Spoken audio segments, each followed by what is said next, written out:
Punjabi radio USA ਸੁਣ ਰਹੇ ਸਾਰੇ ਹੀ ਮਾਣਯੋਗ ਅਤੇ ਸਤਿਕਾਰਤ ਸਰੋਤਿਆਂ ਨੂੰ ਪਿਆਰ ਸਤਿਕਾਰ ਸੇ ਨਿੱਘੀ ਜਿਹੀ ਸਤਿ ਸ੍ਰੀ ਅਕਾਲ। ਸਭ ਨੂੰ ਜੀ ਆਇਆਂ ਨੂੰ ਆਖਦੇ ਹਾਂ।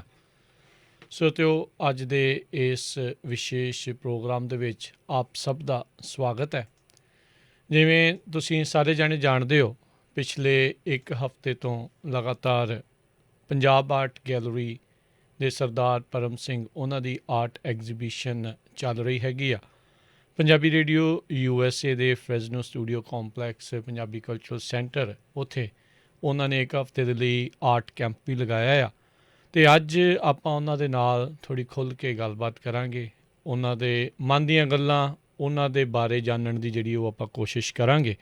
ਅਤੇ ਆਓ ਆਪਾਂ ਸਵਾਗਤ ਕਰਦੇ ਹਾਂ ਸਰਦਾਰ ਪਰਮ ਸਿੰਘ ਜੀ। ਜੀ ਆਇਆਂ ਨੂੰ ਸਵਾਗਤ ਹੈ। ਸਤਿ ਸ੍ਰੀ ਅਕਾਲ। ਸਤਿ ਸ਼੍ਰੀ ਅਕਾਲ ਜੀ, ਧੰਨਵਾਦ ਜੀ। ਸੋ ਪਰਮ ਸਿੰਘ ਜੀ, ਇੱਕ ਹਫ਼ਤਾ ਆਪਾਂ ਨੂੰ ਆਪਸ 'ਚ ਵਿਚਰਦਿਆਂ ਗੱਲਬਾਤ ਕਰਦਿਆਂ ਹੋਇਆ ਆ। ਅਤੇ ਬਹੁਤ ਸਾਰੇ ਲੋਕ ਥੋੜ੍ਹਾ ਬਹੁਤਾ ਜਿਹੜਾ ਜਾਣਦੇ ਨੇ ਵੀ ਪਰਮ ਸਿੰਘ ਹੁਣੀ ਪੇਂਟਿੰਗਸ ਬਣਾਉਂਦੇ ਨੇ। 18ਵੀਂ ਸਦੀ ਦੇ ਜਿਹੜੇ ਸਿੱਖ ਇਤਿਹਾਸ ਦੇ ਬਾਰੇ ਪੇਂਟਿੰਗ ਦੇ ਉੱਤੇ ਆਉਂਦੇ ਆ। ਇੱਥੇ ਤੱਕ ਪਹੁੰਚਣ ਦਾ ਸਫ਼ਰ ਇੱਕ ਰਿਹਾ ਹੋਵੇਗਾ। ਸਭ ਤੋਂ ਪਹਿਲਾਂ ਮੈਂ ਇਹ ਪੁੱਛਣਾ ਚਾਹੂੰਗਾ ਵੀ ਪੇਂਟਿੰਗ ਵਾਲੇ ਪਾਸੇ, ਆਰਟਿਸਟ ਬਣਨ ਵਾਲੇ ਪਾਸੇ ਨੂੰ ਤੁਹਾਡੀ ਕੀ ਪ੍ਰੇਰਨਾ ਸੀ? ਕੀ ਇੱਕ ਪ੍ਰੋਸੈਸ ਤੁਹਾਡਾ ਜਿਹੜਾ ਹੋ ਰਿਹਾ? ਇਹਦੇ ਵਿੱਚ ਇਹ ਹੈ ਕਿ ਸ਼ੁਰੂ ਦੇ ਵਿੱਚ ਜਿੱਦਾਂ ਮੈਂ ਪੰਜਾਬ ਦੇ ਵਿੱਚ ਦੁਆਬੇ ਦੇ ਇਲਾਕੇ ਤੋਂ, ਉਹਦੇ ਵਿੱਚ ਵੀ ਜਿਹੜਾ ਕੰਢੀ ਦਾ ਇਲਾਕਾ, ਉੱਥੇ ਜੰਮਿਆ ਪਲਿਆ ਮੈਂ। ਸੋ ਉਹ ਉੱਥੇ ਕੋਈ ਇਸ ਤਰ੍ਹਾਂ ਦਾ ਕੋਈ ਮਾਹੌਲ ਹੈ ਨਹੀਂ ਸੀਗਾ ਜਿੱਦਾਂ ਆਪਣਾ ਪਿੰਡਾਂ ਦੇ ਵਿੱਚ ਇਹ ਚਿੱਤਰਕਾਰੀ ਵਾਲੇ ਪਾਸੇ ਨੂੰ ਜਾਂ ਹੋਰ ਇੱਦਾਂ ਦੇ ਸਕੂਲਾਂ 'ਚ ਵੀ ਵਿਸ਼ੇ ਨਹੀਂ ਪੜ੍ਹਾਏ ਜਾਂਦੇ। ਥੋੜ੍ਹਾ ਹੁੰਦਾ ਪਰ ਉਹ ਮਤਲਬ ਕਲਾਸ ਪਾਸ ਕਰਨ ਲਈ ਜਿੰਨਾ ਕੁ ਹੁੰਦਾ, ਪਰ ਉਸ ਤਰ੍ਹਾਂ ਨਹੀਂ ਕੋਈ ਵੀ ਇਸ ਪਾਸੇ ਨੂੰ, ਇਸ ਫੀਲਡ ਦੇ ਵਿੱਚ ਅੱਗੇ ਵਧਣ ਲਈ ਕਿਸ ਤਰ੍ਹਾਂ ਦਾ ਕੋਈ ਮਦਦ ਮਿਲ ਜਾਏ, ਇੱਦਾਂ ਦਾ ਨਹੀਂ ਹੁੰਦਾ। ਸੋ ਮੈਨੂੰ ਵੀ ਪਤਾ ਨਹੀਂ ਸੀਗਾ ਇਹ ਕੀ ਹੈ ਸਾਰਾ ਕੁਛ। ਅਤੇ ਤਕਰੀਬਨ 10ਵੀਂ ਕੁ ਕਲਾਸ ਦੇ ਵਿੱਚ ਉਂਝ ਹੀ ਵਿਹਲੇ ਟਾਈਮ 'ਚ ਮੈਂ ਬਣਾਉਣ ਲੱਗ ਗਿਆ। ਅਤੇ ਉਹ ਮੈਨੂੰ ਆਪ ਨੂੰ ਥੋੜ੍ਹਾ ਚੰਗਾ ਲੱਗਿਆ। ਸੋ ਜਦੋਂ ਵੀ ਮੇਰੇ ਕੋਲ ਟਾਈਮ ਹੋਣਾ ਫਿਰ ਮੈਂ ਬਣਾ ਲੈਣਾ ਕੁਛ ਨਾ ਕੁਛ, ਉਂਝ ਹੀ ਜੋ ਵੀ ਆਲੇ ਦੁਆਲੇ ਦੇਖਣਾ। ਹਾਂ। ਸੋ ਉਹ ਤੋਂ ਬਾਅਦ 1 ਸਾਲ ਮੈਂ ਘਰੇ ਰਿਹਾ, 10ਵੀਂ ਅਤੇ 11ਵੀਂ ਦੇ ਵਿਚਾਲੇ ਉਂਝ ਹੀ ਮਤਲਬ ਬ੍ਰੇਕ ਲੈ ਲਈ ਕਹਿ ਲਓ ਇੱਕ। ਠੀਕ ਹੈ। ਉਦੋਂ ਫਿਰ ਬਾਕੀ ਸਾਰੇ ਤਾਂ ਸਕੂਲਾਂ 'ਚ ਚੱਲ ਜਾਂਦੇ ਸੀ, ਮੈਂ ਇਕੱਲਾ ਹੀ ਘਰੇ ਹੁੰਦਾ ਹੈ। ਠੀਕ ਹੈ। ਮੈਂ ਇਹ ਬਣਾਉਂਦਾ ਰਿਹਾ। ਹਾਂ। ਉਹ ਬਣਾਉਂਦਿਆਂ ਹੀ ਇੱਕ ਮੇਰੀ ਸਕੈਚ ਬੁੱਕ ਜਿਹੜੀ ਸੀਗੀ ਨਾ, ਉਹ ਸਾਡੇ ਪਿੰਡੋਂ ਹੀ, ਸਾਡੇ ਗੁਆਂਢੀ ਪਿੰਡ, ਉਦੋਂ ਬਾਅਦ ਮੈਂ ਅਗਲੇ ਸਾਲ ਦਾਖਲਾ ਲੈਣਾ ਸੀਗਾ। ਹਾਂ। ਉੱਥੇ ਦੇ ਟੀਚਰ ਸੀਗੇ ਸਰਦਾਰ ਸਰਬਜੀਤ ਸਿੰਘ। ਠੀਕ ਹੈ। ਡਰਾਇੰਗ ਟੀਚਰ ਸੀਗੇ ਉਹ। ਅਤੇ ਉਹ ਜਿਹੜੇ ਐਜੂਕੇਸ਼ਨਲ ਕੰਪੀਟੀਸ਼ਨ ਹੁੰਦੇ ਹੁੰਦੇ ਸਕੂਲਾਂ ਦੇ, ਉਹਨਾਂ 'ਚ ਵੀ ਲੈ ਕੇ ਜਾਂਦੇ ਹੁੰਦੇ ਸੀ ਸਾਰਿਆਂ ਨੂੰ। ਠੀਕ ਹੈ। ਉਹ ਫਿਰ ਅਜੇ ਜਦੋਂ ਮੈਂ ਨਹੀਂ ਸੀ ਦਾਖਲ ਹੋਇਆ, ਉਦੋਂ ਹੀ ਉਹਨਾਂ ਨੂੰ ਦਿਖਾ ਦਿੱਤੀ। ਸਾਡੇ ਪਿੰਡ ਤੋਂ ਹੀ ਇੱਕ ਸਾਡੀ ਭੈਣ ਸੀ, ਉਹਨੇ ਲਿਜਾ ਕੇ ਦਿਖਾ ਦਿੱਤੀ। ਸੋ ਉਹ ਫਿਰ ਜਦੋਂ ਫਿਰ ਮੈਂ 11ਵੀਂ 'ਚ ਗਿਆ, ਉਹ ਮੁਕਾਬਲਿਆਂ ਦੇ ਵਿੱਚ ਮੈਂ ਜਾਣ ਲੱਗ ਗਿਆ। 2 ਸਾਲ 11ਵੀਂ 12ਵੀਂ 'ਚ ਮੈਂ ਗਿਆ ਅਤੇ ਦੂਜੇ ਸਾਲ ਤੱਕ ਪੰਜਾਬ ਦੇ ਵਿੱਚੋਂ ਇੱਕ ਮੇਰੀ ਪੋਜੀਸ਼ਨ ਜਿਹੀ ਆ ਗਈ ਜਿਹੜੇ ਕੰਪੀਟੀਸ਼ਨ ਹੁੰਦੇ ਉਹਨਾਂ 'ਚੋਂ। ਠੀਕ ਹੈ। ਉਹ ਥੋੜ੍ਹਾ ਜਿਹਾ ਪਏ, ਫਿਰ ਰੋਕ ਟੋਕ ਜਿਹੀ ਘੱਟ ਗਈ ਸਾਰਿਆਂ ਨੂੰ। ਵੈਸੇ ਰੋਕ ਟੋਕ ਤਾਂ ਖੈਰ ਪਹਿਲਾਂ ਵੀ ਕੋਈ ਨਹੀਂ ਸੀ, ਪਰ ਹੋ ਗਿਆ ਕਿ ਇੱਕ ਚੀਜ਼ ਜਿਹੀ ਜੁੜ ਗਈ ਮੇਰੇ ਨਾਲ। ਆਰਟ ਵਾਲਾ ਜਿਹੜਾ ਨਾਮ ਜੁੜ ਗਿਆ ਉਹਦੇ ਨਾਲ। ਸੋ ਉਹ ਆਪ ਨੂੰ ਵੀ ਮੈਨੂੰ ਹੋ ਗਿਆ ਕਿ ਚਲੋ, ਕਿਉਂਕਿ ਉਹਦੇ 'ਚ ਰਸ ਸੀਗਾ ਬਹੁਤ, ਮੈਨੂੰ ਵਧੀਆ ਲੱਗਦਾ ਸੀਗਾ। ਠੀਕ ਹੈ। ਅਤੇ ਉੱਥੋਂ ਸ਼ੁਰੂ ਹੋ ਗਿਆ। ਫਿਰ ਉਹ ਤੋਂ ਬਾਅਦ ਮੈਂ BA ਕੀਤੀ। ਉਹ ਵੀ ਮੇਰੀ ਇੱਛਾ ਸੀ ਕਿ ਮੈਂ ਫਾਈਨ ਆਰਟਸ ਕਰਾਂ, ਪਰ ਕੋਈ ਸਾਧਨ ਨਾ ਬਣ ਸਕਿਆ। ਅੱਛਾ। ਅਤੇ ਫਿਰ ਇੱਕ ਅੰਮ੍ਰਿਤਸਰ ਹੈ ਅਕੈਡਮੀ, ਲਾਰੈਂਸ ਰੋਡ ਦੇ ਉੱਤੇ। ਠੀਕ ਹੈ ਜੀ। ਉੱਥੇ ਮੈਨੂੰ ਹੋਇਆ ਵੀ ਚਲੋ ਉੱਥੇ ਸਿੱਖ ਲਊਂਗਾ, ਉੱਥੇ ਵੀ ਚਲੋ ਜਿੰਨਾ ਕੁ ਹੋ ਸਕਿਆ। ਉੱਥੇ ਮੈਂ ਨਾਲ ਰਹਿੰਦਿਆਂ ਮਾਸਟਰਸ ਕਰ ਲਈ। ਅਤੇ ਉਦੋਂ ਬਾਅਦ ਫਿਰ ਚੰਡੀਗੜ੍ਹ ਨੇ ਇੱਕ ਸਿਕੰਦਰ ਸਿੰਘ, ਉਹਨਾਂ ਕੋਲੋਂ ਫਿਰ ਮੈਂ ਸਿੱਖਿਆ 6 ਕੁ ਮਹੀਨੇ।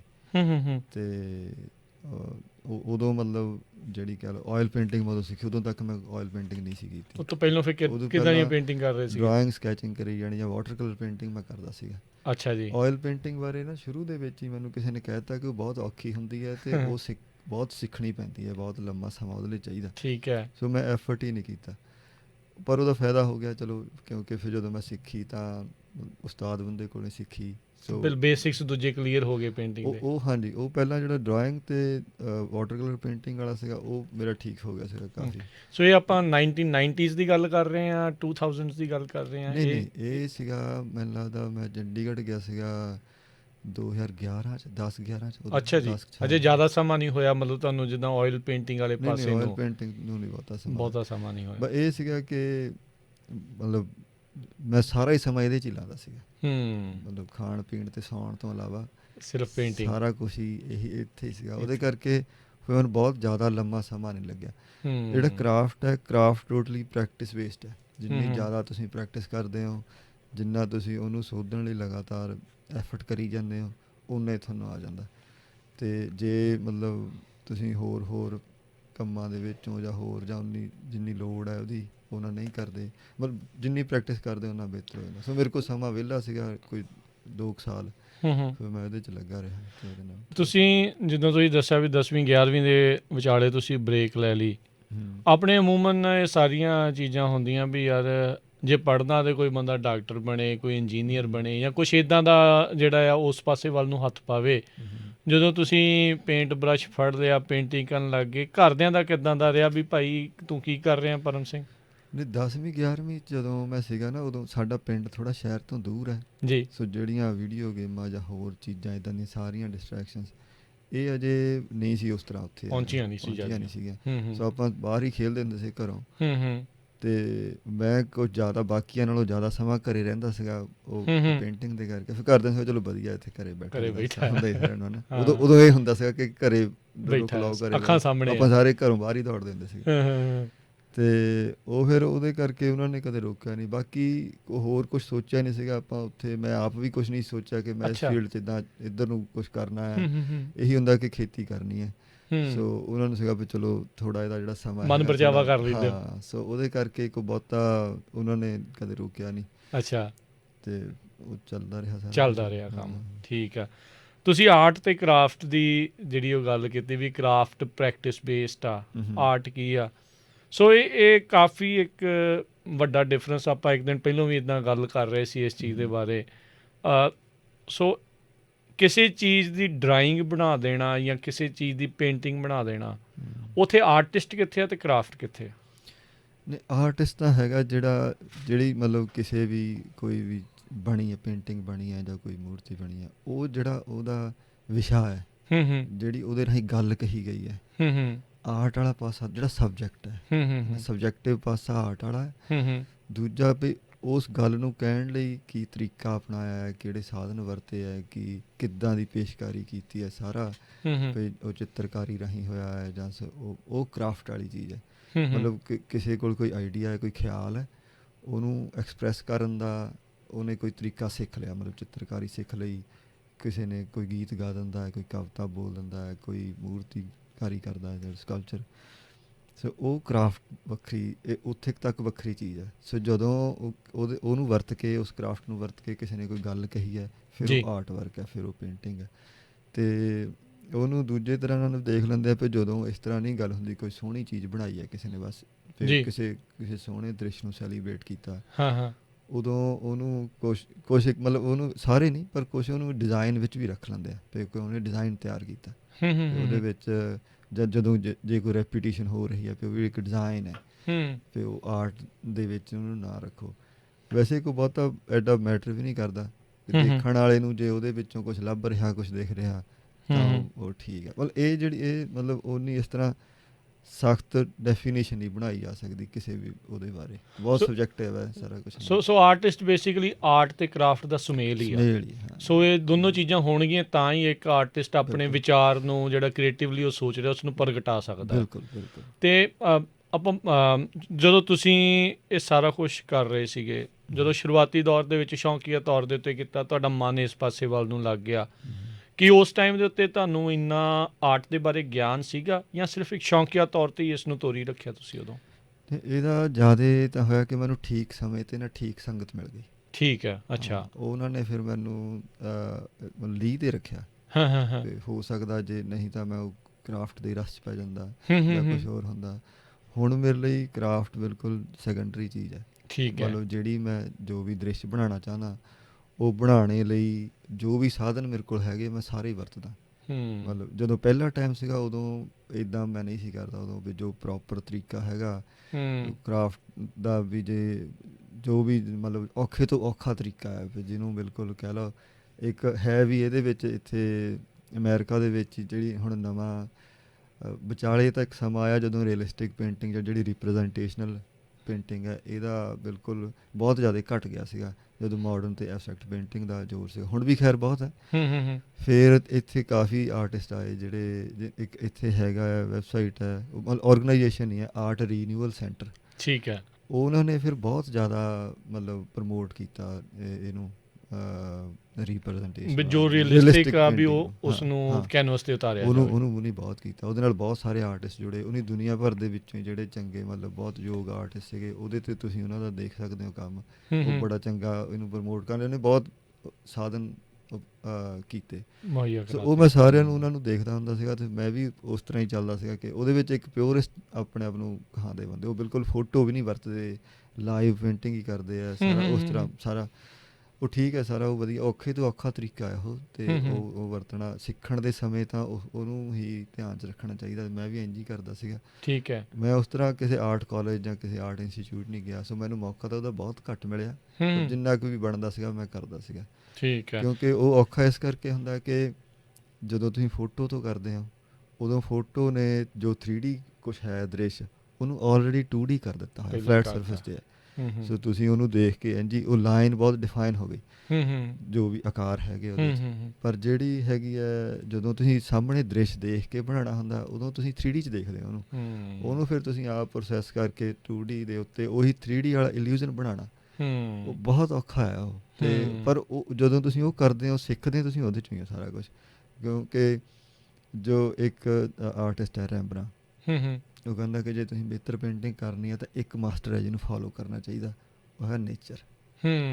ਜੋ ਕੁਦਰਤੀ ਸਾਹਮਣੇ ਹੈ ਜੋ ਜਿਸ ਤਰ੍ਹਾਂ ਵੀ ਕੁਦਰਤ ਨੇ ਬਣਾਇਆ ਕੁਛ ਜੋ ਵੀ ਸਾਰਾ ਉਹਨੂੰ ਦੇਖ ਕੇ ਕਰੋ ਉਸ ਮਾਸਟਰ ਨੂੰ ਫੋਲੋ ਕਰੋ ਫਿਰ ਤੁਸੀਂ ਬਿਹਤਰ ਹੋ ਸਕਦੇ। ਬਿਹਤਰ ਆਰਟਿਸਟ ਸੋ ਪਹਿਲੇ ਪੜਾਅ ਦੇ ਵਿੱਚ ਤਾਂ ਉਹਦੇ 'ਤੇ ਹੀ ਧਿਆਨ ਦੇਣਾ ਚਾਹੀਦਾ ਜ਼ਿਆਦਾ।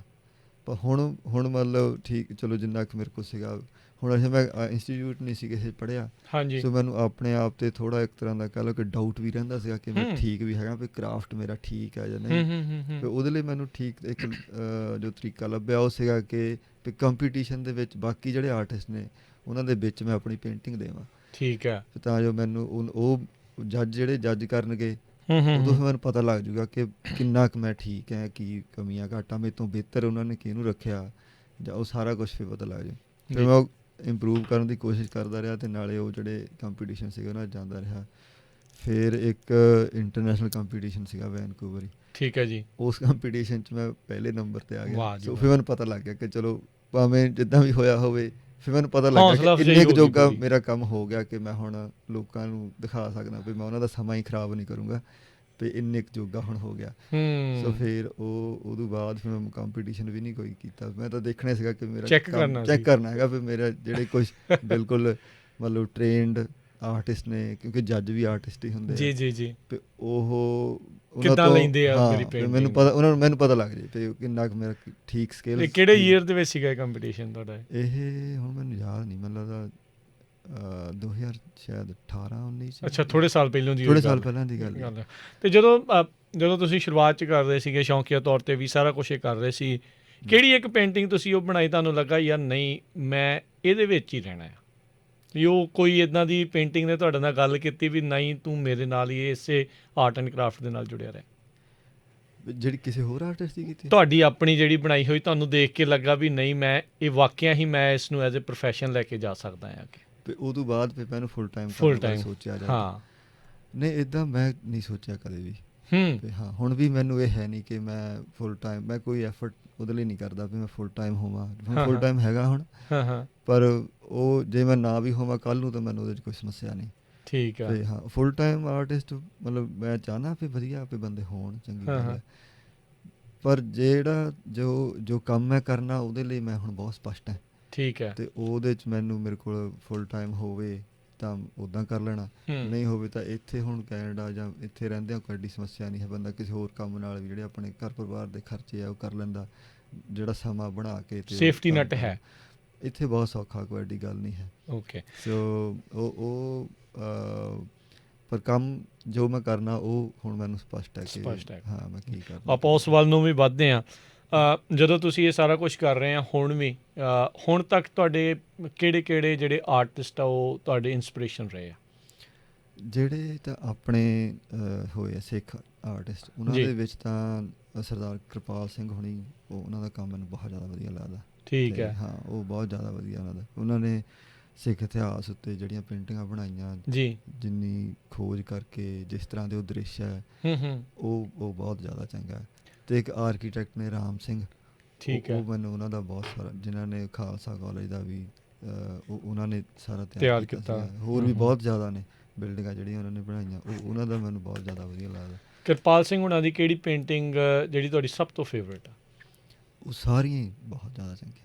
ਅੱਛਾ, ਸਾਰੀਆਂ ਹੀ ਬਹੁਤ ਵਧੀਆ। ਇੱਦਾਂ ਤੁਸੀਂ ਕਰਮਵਾਰ ਨਹੀਂ ਕਰਨਾ ਚਾਹੁੰਦੇ ਵੀ ਆਹ ਨੰਬਰ 1 ਜਾਂ ਨੰਬਰ 2? ਨਹੀਂ, ਹਾਂ, ਨਹੀਂ, ਮੈਨੂੰ ਲੱਗਦੀ ਨਹੀਂ ਕੋਈ ਕਰਮਵਾਰ, ਸਾਰੀਆਂ ਬਹੁਤ ਚੰਗੀਆਂ ਲੱਗਦੀਆਂ। ਠੀਕ ਹੈ। ਵਧੀਆ ਉਂਝ ਉਹਨਾਂ ਜਿਹੜਾ ਹੋਰ ਉਹਨਾਂ ਤੋਂ ਮਤਲਬ ਆਪਣੇ ਸਿੱਖ ਚਿੱਤਰਕਾਰਾਂ ਜਾਂ ਕਲਾਕਾਰਾਂ ਤੋਂ ਬਾਹਰ ਰੈਂਬਰਾਂ ਦਾ ਕੰਮ ਮੈਨੂੰ ਬਹੁਤ ਵਧੀਆ ਲੱਗਦਾ। ਠੀਕ ਹੈ ਜੀ। ਅਤੇ ਇੱਕ ਮਾਈਕਲ ਐਂਜਲੋ ਦਾ ਸਬਜੈਕਟਿਵਲੀ ਮੈਨੂੰ ਬਹੁਤ ਵਧੀਆ ਲੱਗਦਾ। ਹੂੰ ਵਿੰਸੈਂਟ ਵੈਨ ਗੌਗ ਦਾ ਮੈਨੂੰ ਇਸ ਕਰਕੇ ਕੰਮ ਬਹੁਤ ਵਧੀਆ ਲੱਗਦਾ ਕਿ ਜਿਸ ਤਰੀਕੇ ਨਾਲ ਉਹਨਾਂ ਨੇ ਆਪਣੇ ਆਲੇ ਦੁਆਲੇ ਨੂੰ ਕਹਿ ਲਓ ਕਿ ਸੈਲੀਬ੍ਰੇਟ ਹੀ ਕੀਤਾ, ਉਹ ਮੈਨੂੰ ਬਹੁਤ ਜ਼ਿਆਦਾ ਚੰਗਾ ਲੱਗਦਾ। ਅਤੇ ਹੋਰ ਉਹ ਤੋਂ ਇਲਾਵਾ ਇੱਥੇ ਹੁਣ ਦੇ ਕੁਛ ਆਰਟਿਸਟ ਨੇ ਜਿਹੜੇ ਬਹੁਤ ਚੰਗੇ ਆ, ਜੈਰਮੀ ਲਿਪਕਿੰਗ ਬਹੁਤ ਵਧੀਆ, ਠੀਕ ਹੈ। ਅਤੇ ਰਿਚਰਡ ਸ਼ਮਿਡ ਇੱਥੇ ਦੇ ਆਰਟਿਸਟ ਸੀਗੇ, ਉਹਨਾਂ ਨੇ ਮਤਲਬ ਕਾਫੀ ਜ਼ਿਆਦਾ ਉਹਨਾਂ ਦਾ ਯੋਗਦਾਨ ਹੈ ਹੁਣ ਦੇ ਸਮੇਂ ਜਿਹੜੇ ਇੱਥੇ ਆਰਟਿਸਟ ਨੇ ਰੀਅਲਿਸਟਿਕ ਪੇਂਟਿੰਗ ਕਰਦੇ, ਇੱਥੇ ਕਿ ਬਾਹਰ ਵੀ ਵੱਖਰੀ ਇੱਥੋਂ, ਉਹ ਬਹੁਤ ਜ਼ਿਆਦਾ ਉਹਨਾਂ ਦਾ ਅਸਰ ਰਿਹਾ। ਉਹ ਬਹੁਤ ਚੰਗੇ ਟੀਚਰ ਸੀਗੇ, ਪਿੱਛੇ ਚੜ੍ਹਾਈ ਕਰ ਗਿਆ। ਅਤੇ ਹੋਰ ਵੀ ਬਹੁਤ ਨੇ, ਰੈਪਿਨ ਦਾ ਕੰਮ ਬਹੁਤ ਚੰਗਾ ਹੈ, ਰਸ਼ੀਅਨ ਆਰਟਿਸਟ। ਠੀਕ ਹੈ। ਹਾਂ, ਸੋ ਕਾਫੀ ਇੰਸਪੀਰੇਸ਼ਨਸ ਆਲੇ ਦੁਆਲੇ ਤਰ੍ਹਾਂ ਤਰ੍ਹਾਂ ਦੇ ਫੀਲਡ ਦੇ ਵਿੱਚੋਂ ਜਿਹੜੀ ਹੈ ਉਹ ਹੈਗਾ। ਸੋ ਜਿੱਦਾਂ ਆਪਾਂ ਸਾਰੇ ਜਾਣੇ ਕਹਿੰਦੇ ਆ ਵੀ ਇੱਕ ਜਿਹੜੀ ਪੇਂਟਿੰਗ ਆ ਹਰ ਇੱਕ ਇੰਡੀਵਿਜੂਅਲ ਨੂੰ ਵੱਖਰੇ ਤੌਰ ਦੇ ਉੱਤੇ ਉਹਦੇ ਨਾਲ ਗੱਲ ਕਰਦੀ ਆ। ਤੁਹਾਨੂੰ ਕਿੱਦਾਂ ਦੀ ਜਿਹੜੀ ਪੇਂਟਿੰਗ ਆ ਸਭ ਤੋਂ ਜ਼ਿਆਦਾ ਤੁਹਾਡੇ ਨਾਲ ਟੱਚਿੰਗ ਆ ਐਜ਼ ਏ ਆਰਟਿਸਟ, ਵੀ ਜਿਹੜੀ ਕਿੱਦਾਂ ਦਾ ਜੌਨਰਾ ਪੇਂਟਿੰਗ ਦਾ ਤੁਹਾਨੂੰ ਜ਼ਿਆਦਾ ਸਭ ਤੋਂ ਜ਼ਿਆਦਾ ਪਸੰਦ ਹੈਗਾ? ਸਭ ਤੋਂ ਜ਼ਿਆਦਾ ਤਾਂ ਜਿਹੜਾ ਹੈਗਾ ਉਹ ਇੱਕ ਬਰੋਕ ਏਰਾ ਹੋਇਆ ਪੇਂਟਿੰਗ ਦਾ। ਠੀਕ ਹੈ। ਰੈਨੇਸਾਂ ਤੋਂ ਬਾਅਦ ਪੇਂਟਿੰਗ ਦੀ ਜਿਹੜੀ ਮਤਲਬ ਹਿਸਟਰੀ ਹੈ ਉਹਦੇ ਵਿੱਚ ਹੋਇਆ, ਉਹ ਮੈਨੂੰ ਬਹੁਤ ਵਧੀਆ ਲੱਗਦਾ। ਇੰਪ੍ਰੈਸ਼ਨਿਸਟ ਵੀ ਠੀਕ ਹੈ, ਉਹ ਵੀ ਚੰਗਾ, ਪਰ ਉਹ ਜਿਹੜਾ ਜਦ ਰੈਂਬਰਾਂ ਦਾ ਟਾਈਮ ਸੀਗਾ, ਰੈਂਬਰ ਆਰਟਿਸਟ ਹੋਰ ਵੀ ਸੀਗੇ ਉਸ ਸਮੇਂ ਵਧੀਆ, ਉਹ ਮੈਨੂੰ ਬਹੁਤ ਜ਼ਿਆਦਾ ਵਧੀਆ ਲੱਗਦਾ। ਲਾਈਟ ਦਾ ਜਿੱਦਾਂ ਉਸ ਸਮੇਂ ਦੇ ਵਿੱਚ ਜਿੱਦਾਂ ਦੀ ਵਰਤੋਂ ਹੋਈ, ਉਹ ਕਾਫੀ ਚੰਗਾ ਹੈ ਸਾਰਾ ਕੁਛ। ਸੋ ਆਪਾਂ ਕਈ ਵਾਰੀ as a community, as a society ਵੀ ਦੇਖਦੇ ਹਾਂ ਵੀ ਨਹੀਂ ਜੀ ਮਾਡਰਨ ਚੰਗੀ ਆ, ਰੈਨੇਸਾਂਸ ਦੀ ਗੱਲ ਕੀਤੀ, ਬਰੋਸ਼ ਦੀ ਗੱਲ ਕੀਤੀ, ਵੱਖ ਜੌਨਰਾਂ ਦੇ ਉੱਤੇ ਆਪਸ 'ਚ ਸਿੰਘ ਫਸਾ ਲੈਂਦੇ ਆ। ਅਤੇ ਉਹਦੇ ਲਈ ਕੀ ਆ? ਸੋ ਬੰਦੇ ਨੂੰ ਕਿਸੇ ਨੂੰ ਕੁਛ ਚੰਗਾ ਲੱਗ ਸਕਦਾ, ਕਿਸੇ ਨੂੰ ਕੁਛ ਲੱਗ ਸਕਦਾ, ਲੜਨ ਦੀ ਤਾਂ ਲੋੜ ਨਹੀਂ। ਨਹੀਂ, ਕੋਈ ਲੜਨ ਦੀ ਲੋੜ ਨਹੀਂ।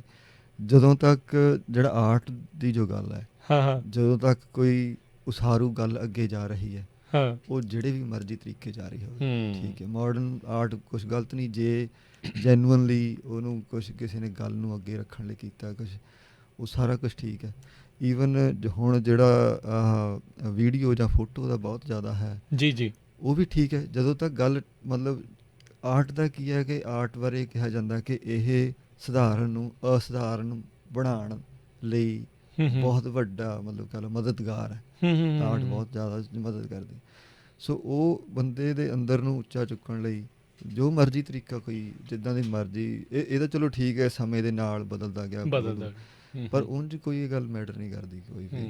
ਮੈਨੂੰ ਹੁਣ ਕਈ ਜਦੋਂ ਮਸਲਾ ਉਦੋਂ ਹੈ ਜਦੋਂ ਕੋਈ ਪਖੰਡ ਕਰਦਾ, ਵੀ ਹੁੰਦਾ ਕੁਛ ਨਹੀਂ, ਅਤੇ ਪਰ ਉਹ ਉਹਦੇ ਨਾਲ ਦੁਆਲੇ ਬਹੁਤ ਅਜੀਬ ਜਿਹੀਆਂ ਗੱਲਾਂ ਕੱਢ ਕੇ ਉਹ ਉੱਥੇ ਸਮੱਸਿਆ ਹੈ, ਉੱਥੇ ਕੋਈ ਫਾਇਦਾ ਨਹੀਂ ਕਿਸੇ ਦਾ ਹੁੰਦਾ।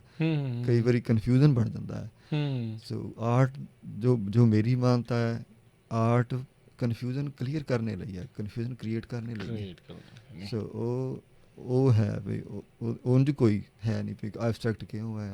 ਭਾਵੇਂ ਮੇਰੀ ਆਪਣੀ ਮਾਨਤਾ ਹੈ ਕਿ ਪੇਂਟਿੰਗ ਐਬਸਟਰੈਕਟ ਨਹੀਂ ਹੋ ਸਕਦੀ, ਮਿਊਜ਼ਿਕ ਐਬਸਟਰੈਕਟ ਹੈ, ਕਵਿਤਾ ਐਬਸਟਰੈਕਟ ਹੋ ਸਕਦੀ ਹੈ ਉਸ ਤਰ੍ਹਾਂ ਨਾਲ ਵੀ ਜਿਹੜੇ ਉਹਦੇ ਸ਼ਬਦ ਹੀ ਨੇ, ਸ਼ਬਦਾਂ ਦੇ ਨਾਲ ਜੋ ਸਿਰਜਿਆ ਜਾਂਦਾ ਸਾਰਾ ਕੁਛ। ਅਤੇ ਪੇਂਟਿੰਗ ਤਾਂ ਬਿਲਕੁਲ ਐਬਸਟਰੈਕਟ ਦਾ ਮਤਲਬ ਹੈ ਕਿ ਆਕਾਰ ਹੈ ਨਹੀਂ ਕੋਈ।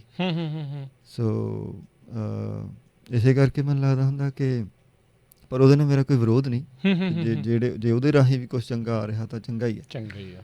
ਅਤੇ ਜਿਹੜਾ ਮੈਨੂੰ ਹੁਣ ਗੱਲ ਖਿਆਲ 'ਚ ਆ ਗਈ ਸੀਗੀ ਕਿ ਜਿੱਦਾਂ ਸਾਡੇ ਸਾਖੀ ਸੁਣਾਈ ਜਾਂਦੀ ਹੈ ਗੁਰੂ ਸਾਹਿਬ ਦੇ ਸਮੇਂ ਬਾਰੇ, ਉਦੋਂ ਮੇਰੀ ਵੀ 5.5 ਸਾਲ ਦੀ ਧੀ ਹੈ, ਉਹਨੂੰ ਮੈਂ ਸੁਣਾਉਣਾ, ਉਹਨੂੰ ਮੈਂ ਕੋਈ ਉਸ ਤਰ੍ਹਾਂ ਪੇਂਟਿੰਗ ਨਹੀਂ ਦਿਖਾਈ ਹੁਣ ਤੱਕ ਜਿੰਨਾ ਕੁ ਮੇਰੀ ਹੋ ਸਕਿਆ। ਕੋਈ ਮੈਂ ਫਿਲਮ ਨਹੀਂ ਦਿਖਾਈ ਜਿਹੜੀਆਂ ਬਣਦੀਆਂ ਗੁਰੂ ਸਾਹਿਬ ਦੇ ਸਮੇਂ ਬਾਰੇ ਜਾਂ ਹੋਰ। ਅਤੇ ਉਹਨੂੰ ਮੈਂ ਸਾਖੀਆਂ ਹੀ ਸੁਣਾਉਂਦਾ। ਅਤੇ ਕਦੇ ਵੀ ਨਾ ਉਹਨੇ ਇਸ ਗੱਲ ਤੋਂ ਉਹਨੂੰ ਔਖਾ ਲੱਗਿਆ, ਨਾ ਮੈਨੂੰ ਕੋਈ ਔਖਿਆਈ ਆਈ ਕਿ ਉਹਨੂੰ ਗੱਲ ਸਮਝ ਨਹੀਂ ਲੱਗ ਰਹੀ, ਹੂੰ ਸਗੋਂ ਬਿਹਤਰ ਸਾਰਾ ਕੁਝ ਹੋ ਰਿਹਾ। ਹੂੰ ਸੋ ਉਹ ਜਿਹੜਾ ਹੈ, ਜਦੋਂ ਇਸ ਤਰ੍ਹਾਂ ਬੋਲਣਾ ਜਾਂ ਉਹਨੂੰ ਜਿਹੜੀਆਂ ਕਵਿਤਾਵਾਂ ਨੇ ਉਹ ਮੈਂ ਸੁਣਾਉਂਦਾ ਰਹਿੰਦਾ, ਕੁਛ ਗੁਰਮੁਖ ਪਿਆਰਿਆਂ ਦੀਆਂ ਲਿਖੀਆਂ ਜੀ ਹੋਈਆਂ। ਸੋ ਉਦੋਂ ਜੋ ਕੁਛ ਸਾਰਾ ਵਾਪਰਦਾ ਉਹ ਮੈਨੂੰ ਲੱਗਦਾ ਰਹਿੰਦਾ ਵੀ ਉਹ ਐਬਸਟਰੈਕਸ਼ਨ ਹੀ ਹੈ। ਅਤੇ ਹੂੰ ਉਹ ਸਾਰਾ ਆਪਣੇ ਚਲੋ ਆਰਟ ਨੂੰ ਉਸ ਤਰ੍ਹਾਂ ਇੱਕ ਜਿਹੜਾ ਲੀਨੀਅਰ ਹੈ ਪ੍ਰੋਸੈਸ ਹਿਸਟਰੀ ਦਾ, ਉਸ ਤਰ੍ਹਾਂ ਨਾਲ ਇਹਦਾ ਵੰਡਿਆ ਹੋਇਆ, ਪਰ ਇਹ ਹਮੇਸ਼ਾ ਤੋਂ ਹੀ ਸਾਰੀਆਂ ਜਿਹੜੀਆਂ ਚੀਜ਼ਾਂ ਹੈ ਇਹ ਇੱਥੇ ਹੀ ਸੀਗੀਆਂ। ਅਤੇ ਸੋ ਉਹ ਉਸ ਪਾਸੇ ਜਿਹੜਾ ਇਹਨੂੰ ਜਿਹੜਾ ਇਹ ਥੋੜ੍ਹਾ ਜ਼ਿਆਦਾ ਓਬਜੈਕਟਿਵ ਹੈ, ਕਰਾਫਟ ਵਿੱਚ ਜ਼ਿਆਦਾ ਇਨਵੋਲਵਮੈਂਟ ਹੈ ਮਿਊਜ਼ਿਕ ਨਾਲੋਂ, ਜਾਂ ਉਹ ਮਤਲਬ ਇਹ ਹੁਣ ਗੱਲ ਮੈਨੂੰ ਪਤਾ ਨਹੀਂ ਮੈਂ ਕਿੱਦਾਂ ਸਪਸ਼ਟ ਕਰਾਂ ਨਹੀਂ ਦੈਟਸ ਕਿ ਓਕੇ। ਹਾਂਜੀ ਹਾਂ। ਸੋ ਇਹ ਜਿਹੜਾ ਵਿਜ਼ੂਅਲ ਆਰਟ ਹੈ ਇਹਦੀ ਕਿ ਇੱਕ ਥੋੜ੍ਹੀ ਲਿਮੀਟੇਸ਼ਨ ਹੈ ਇਹਦੀ, ਕਿ ਇਹ ਸਮੱਸਿਆ ਵੀ ਬਣਾ ਦਿੰਦਾ ਕੁਛ ਇੱਕ ਵਾਰ ਵੀ। ਕਈ ਚੀਜ਼ਾਂ ਦੇ ਉੱਤੇ ਵੈਸੇ ਤਾਂ ਸੰਗੀਤ ਵਿੱਚ ਵੀ ਉਹਦੇ ਨਾਲ ਤੁਸੀਂ ਸ਼ਬਦ ਕਿਹੜੇ ਜੋੜੇ ਆ ਉੱਥੇ ਵੀ ਸਮੱਸਿਆ ਆ ਜਾਂਦੀ ਹੈ। ਅਤੇ ਜਦੋਂ ਜਿਹੜੀ ਮੈਂ ਉਹਦੇ ਐਬਸਟਰੈਕਟ ਹੋਣ ਦੀ ਗੱਲ ਕਰਦਾ, ਉਹ ਜਿਹੜਾ ਕਲਾਸੀਕਲ ਸੰਗੀਤ ਹੈ ਉਹਦੀ ਮੈਂ ਗੱਲ ਕਰਦਾ। ਅਤੇ ਜਿਹੜਾ ਇਹਦੇ ਵਿੱਚ ਕੀ ਲਿਮੀਟੇਸ਼ਨ ਹੈ ਕਿ ਇਹ ਸਥੂਲ ਜ਼ਿਆਦਾ ਹੈ ਇਹਦਾ। ਇਹ ਬੰਦੇ ਨੂੰ ਹੁਣ ਜੇ ਉਦਾਹਰਨ ਲੈਣੀ ਹੋਵੇ ਤਾਂ ਜਿਹੜੀਆਂ ਗੁਰੂ ਸਾਹਿਬ ਦੀਆਂ ਪੇਂਟਿੰਗਾਂ ਬਣਦੀਆਂ ਜੀ, ਅਤੇ ਇੱਕ ਗੁਰੂ ਸਾਹਿਬ ਦੀ ਗੱਲ ਹੁੰਦੀ, ਕਹਿ ਲਓ, ਉਹਦੇ ਵਿਚਲਾ ਜਿਹੜਾ ਫਰਕ ਹੈ ਉਹ ਇਹਦੀ ਲਿਮੀਟੇਸ਼ਨ ਉੱਥੋਂ ਸਮਝੀ ਜਾ ਸਕਦੀ ਹੈ ਕਿ ਜਦੋਂ ਕੋਈ ਪੇਂਟਿੰਗ ਬਣ ਗਈ, ਭਾਵੇਂ ਉਹ ਮਤਲਬ ਹੈ ਤਾਂ ਉਹ ਇੱਕ ਤਰ੍ਹਾਂ ਨਾਲ ਆਰਟ ਗਿਣਿਆ ਜਾਂਦਾ, ਪੇਂਟਿੰਗ ਗਿਣੀ ਜਾਂਦੀ, ਪਰ ਉਹ ਗੁਰੂ ਸਾਹਿਬ ਨੂੰ ਨਹੀਂ ਰਿਪਰੈਜ਼ੈਂਟ ਨਹੀਂ ਕਰ ਸਕਦੀ। ਅਤੇ ਕੋਈ ਗੁਰੂ ਸਾਹਿਬ 'ਤੇ ਲਿਖੀ ਕਵਿਤਾ ਕਰ ਸਕਦੀ ਹੈ। ਚਲੋ ਕੀਰਤਨ ਤਾਂ ਕਲਾ ਤੋਂ ਉੱਪਰ ਦੀ ਚੀਜ਼ ਹੈ, ਉਹਨੂੰ ਤਾਂ ਆਪਾਂ ਗਿਣਦੇ ਨੇ, ਤਾਂ ਸਾਰਾ ਕੁਛ ਆਪ ਹੀ ਨੇ। ਅਤੇ ਸੋ ਉੱਥੇ ਹੈ ਇਹਦੀ ਇੱਕ ਲਿਮਿਟੇਸ਼ਨ ਹੈਗੀ, ਜ਼ਿਆਦਾ ਬਾਕੀਆਂ ਨਾਲੋਂ ਸਥੂਲ ਹੈ। ਵੈਸੇ ਤਾਂ ਚਲੋ ਇਹ ਕੈਟਾਗਰਾਈਜੇਸ਼ਨ ਕਰਨੀ ਨਹੀਂ ਚਾਹੀਦੀ, ਪਰ ਮੈਨੂੰ ਮਹਿਸੂਸ ਹੁੰਦੀ ਕਿ ਹੈਗੀ ਹੈ। ਜਿਹੜੇ ਪਰਫੋਰਮਿੰਗ ਆਰਟਸ ਨੇ ਉਹ ਮੈਨੂੰ ਲੱਗਦਾ ਸਭ ਤੋਂ ਹੀ ਜ਼ਿਆਦਾ ਉਹਦੇ 'ਚ ਜਿਹੜੀ ਓਬਜੈਕਟਿਵਿਟੀ ਬਾਕੀਆਂ ਨਾਲੋਂ ਬਹੁਤ ਜ਼ਿਆਦਾ ਹੈ। ਫਿਰ ਵੀ ਚਲੋ ਕਈ ਵਾਰੀ ਬਹੁਤ ਜਿਹੜਾ ਆਰਟ ਮੂਵੀਜ਼ ਹੁੰਦੀਆਂ ਜਾਂ ਹੋਰ ਉਹਦੇ ਵਿੱਚ ਕਾਫੀ ਸਬਜੈਕਟਿਵ ਹੁੰਦਾ ਐਲੀਮੈਂਟ। ਅਤੇ ਪਰ ਇਹਦੀ ਲਿਮੀਟੇਸ਼ਨ ਉਹਦੇ ਨਾਲੋਂ ਬਹੁਤ ਜ਼ਿਆਦਾ, ਕਵਿਤਾ ਨਾਲੋਂ, ਜਾਂ ਕਿਸੇ ਨੂੰ ਸਾਖੀ ਸੁਣਾਉਣੀ ਜਾਂ ਕੀਰਤਨ ਸੁਣਨਾ ਤਾਂ ਚਲੋ ਹੋਰ ਹੀ ਗੱਲ ਹੈ, ਉਹ ਮੈਂ ਵਿੱਚ ਕਾਊਂਟ ਨਹੀਂ ਕਰਦਾ। ਬੇਸਿਕਲੀ ਜਿਹੜੇ ਗੁਰੂ ਸਾਹਿਬ ਦੀ ਆਪਾਂ ਜਿੱਦਾਂ ਤੁਸੀਂ ਕਹਿ ਰਹੇ ਆ ਵੀ ਉਹਨਾਂ ਦੀ ਪੂਰੀ ਜਿਹੜੀ ਗੱਲ ਆ ਇੱਕ ਪੇਂਟਿੰਗ ਦੇ ਵਿੱਚ ਸਮਾਉਣਾ ਸੌਖਾ ਕੰਮ ਨਹੀਂ, ਔਖਾ ਆ, ਨਾਮੁਮਕਿਨ ਜੀ ਵਾਲੀ ਗੱਲ ਆਪਾਂ ਨਹੀਂ ਕਰ ਸਕਦੇ। ਕਵਿਤਾਵਾਂ ਆਪਾਂ ਲੰਬੀ ਕਰਦੇ ਜਾ ਸਕਦੇ ਹਾਂ, ਹੋਰ ਨਵੀਆਂ ਚੀਜ਼ਾਂ ਜਿਹੜੀਆਂ ਉਹਦੇ ਵਿੱਚ ਕਰਕੇ। ਕਵਿਤਾ ਜਦੋਂ ਆਪਾਂ ਸੁਣਦੇ ਹਾਂ, ਕਵਿਤਾ ਨਾਲ ਸਾਡੇ ਅੰਦਰ ਚੱਲਦਾ ਸਾਰਾ ਕੁਛ, ਜਿਹੜੇ ਉਹ ਇਸ ਤਰ੍ਹਾਂ ਸਥੂਲ ਨਹੀਂ ਹੁੰਦੇ। ਸਾਨੂੰ ਕੋਈ ਮਤਲਬ ਇੱਕ ਭਾਵਨਾ ਜਿਹੀ ਸਮਝ ਲੱਗ ਰਹੀ ਹੁੰਦੀ ਹੈ, ਜੀ ਸਾਡੇ ਤੇ ਹੋਰ ਤਰ੍ਹਾਂ ਦੇ ਅਸਰ ਹੋ ਰਹੇ ਹੁੰਦੇ। ਸੋ ਇਹੀ ਇੱਕ ਕਾਰਨ ਆ ਵੀ ਤੁਸੀਂ ਗੁਰੂ ਸਾਹਿਬ ਦੀਆਂ ਪੇਂਟਿੰਗਸ ਨਹੀਂ ਬਣਾਉਂਦੇ। ਇਹੀ ਵੱਡਾ ਕਾਰਨ ਹੈ ਕਿ ਇਹ ਇੱਕ ਤਾਂ ਚਲੋ ਉਹ ਹੈ ਹੀ ਕਲਪਨਾ, ਗੁਰੂ ਸਾਹਿਬ ਕਹਿਣਾ ਹੈ ਤਾਂ ਚਲੋ ਇਤਿਹਾਸ ਉੱਤੇ ਵੀ ਆਪਾਂ ਕਲਪਨਾ ਹੀ ਕਰਦੇ ਹਾਂ, ਪਰ ਆਪਾਂ ਇਹ ਜਿਹੜੀਆਂ ਹੈਗੀਆਂ ਇਹਨਾਂ ਨੂੰ ਇਤਿਹਾਸ ਦਾ ਇੱਕ ਰੈਫਰੈਂਸ ਵਾਂਗੂ ਵਰਤਦੇ ਹਾਂ। ਜੀ। ਅਤੇ ਉਹ ਪਰ ਹੁਣ ਗੁਰੂ ਸਾਹਿਬ ਦਾ ਰੈਫਰੈਂਸ ਨਹੀਂ ਆਪਾਂ ਇਸ ਤਰ੍ਹਾਂ ਬਣਾ ਸਕਦੇ ਕਿ ਜੀ ਇੱਦਾਂ ਕੋਈ ਕਿਸੇ ਦਾ ਚਿਹਰਾ ਬਣਾ ਲਿਆ। ਗੁਰੂ ਤਾਂ ਸ਼ਬਦ ਹੈ ਅਤੇ ਆਪਾਂ ਨੂੰ ਉਹਦੇ 'ਤੇ ਹੀ ਉੱਥੇ ਹੀ ਰਹਿਣਾ ਚਾਹੀਦਾ, ਫੋਕਸ ਉੱਥੇ ਰੱਖਣਾ ਚਾਹੀਦਾ। ਉਦੋਂ ਤੋਂ ਆਪਾਂ ਇਹ ਮੈਂ ਮੰਨਦਾ ਕਿ ਇੱਕ ਡਿਸਟਰੈਕਸ਼ਨ ਹੈ ਕਿ ਆਪਾਂ ਕੋਈ ਹੋਰ ਇਸ ਤਰ੍ਹਾਂ ਕੋਈ ਚਿਹਰਾ ਬਣਾ ਲਿਆ ਜਾਂ ਕੁਛ ਬਣਾ ਲਿਆ ਅਤੇ ਫਿਰ ਆਪਾਂ ਗੁਰੂ ਸਾਹਿਬ ਦੇ ਨਾਲ ਜੋੜਨ ਲੱਗ ਗਏ, ਉਸ ਤਰ੍ਹਾਂ ਦੀ ਕੋਈ ਭਾਵਨਾ ਆਪਾਂ ਉਹਦੇ ਨਾਲ ਜੋੜ ਲਈ। ਫਿਰ ਜਿਸ ਥਾਂ ਤੋਂ ਆਪਾਂ ਨੂੰ ਗੁਰੂ ਸਾਹਿਬ ਨੇ ਕੱਢਿਆ ਆਪਾਂ ਫਿਰ ਮੁੜ ਕੇ ਨਹੀਂ ਤਾਂ ਉੱਥੇ ਆ ਜਾਣਾ, ਫਿਰ ਮੂਰਤੀ ਪੂਜਾ ਵਾਲੀ ਗੱਲ ਫਿਰ ਉਸ ਪਾਸੇ ਵੱਲ ਨੂੰ ਕਿਤੇ ਨਾ ਕਿਤੇ ਉੱਧਰਲੇ ਪਾਸੇ ਨੂੰ ਪਹੁੰਚ ਜਾਣਾ। ਹਾਂ, ਸਮੱਸਿਆ ਬਣਦੀ ਜਾਂਦੀ ਜੀ। ਸੋ ਇਸੇ ਦੇ ਉੱਤੇ ਜੇ ਆਪਾਂ ਅੱਗੇ ਗੱਲ ਕਰਦੇ ਜਾਈਏ, ਤੁਹਾਨੂੰ ਹੁਣ ਆਪਾਂ ਜਿੱਦਾਂ ਤੁਹਾਡੀ ਐਗਜ਼ੀਬਿਸ਼ਨ ਲੱਗੀ ਆ, ਤੁਹਾਡੀ ਹੁਣ ਮੋਸਟਲੀ ਤੁਸੀਂ ਜੇ ਕਿਹਾ ਵੀ ਮੈਨੂੰ ਸਪਸ਼ਟ ਆ ਵੀ ਮੈਂ ਕੀ ਬਣਾਉਣਾ ਆ, ਹੁਣ ਤੁਸੀਂ 18ਵੀਂ ਸਦੀ ਦੇ ਸਿੱਖ ਇਤਿਹਾਸ ਨੂੰ ਬਹੁਤ ਹੀ ਸੋਹਣਾ ਜਿਹੜਾ ਚਿੱਤਰ ਜਿਹੜੀ ਆ ਆਰਟ ਦੇ ਵਿੱਚ ਤੁਸੀਂ ਪਰੋ ਕੇ ਸਾਰਿਆਂ ਦੇ ਸਾਹਮਣੇ ਕੈਨਵਸ ਦੇ ਉੱਤੇ ਜਿਹੜਾ ਉਹ ਉਤਾਰਦੇ ਆ, ਇਹ ਤੁਹਾਨੂੰ ਕਿਹੜੇ ਸਮੇਂ ਦੇ ਵਿੱਚ ਕਦੋਂ ਤੁਹਾਨੂੰ ਲੱਗਦਾ ਸੀ ਸਪਸ਼ਟ ਹੋਇਆ ਵੀ ਮੈਂ ਇਹੀ ਕੰਮ ਜਿਹੜਾ ਉਹ ਕਰਨਾ ਹੈ?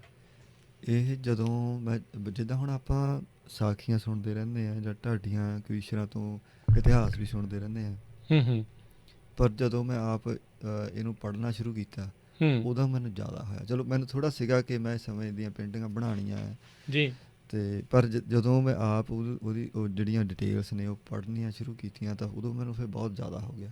ਅਤੇ ਇੱਕ ਮੈਨੂੰ ਇਹ ਹੋ ਗਿਆ ਕਿ ਇਹ ਬਹੁਤ ਜ਼ਿਆਦਾ ਕੰਮ ਹੋਣਾ ਚਾਹੀਦਾ ਸੀਗਾ, ਹੁਣ ਤੱਕ ਹੋ ਜਾਣਾ ਚਾਹੀਦਾ ਸੀ ਅਤੇ ਨਹੀਂ ਹੋਇਆ।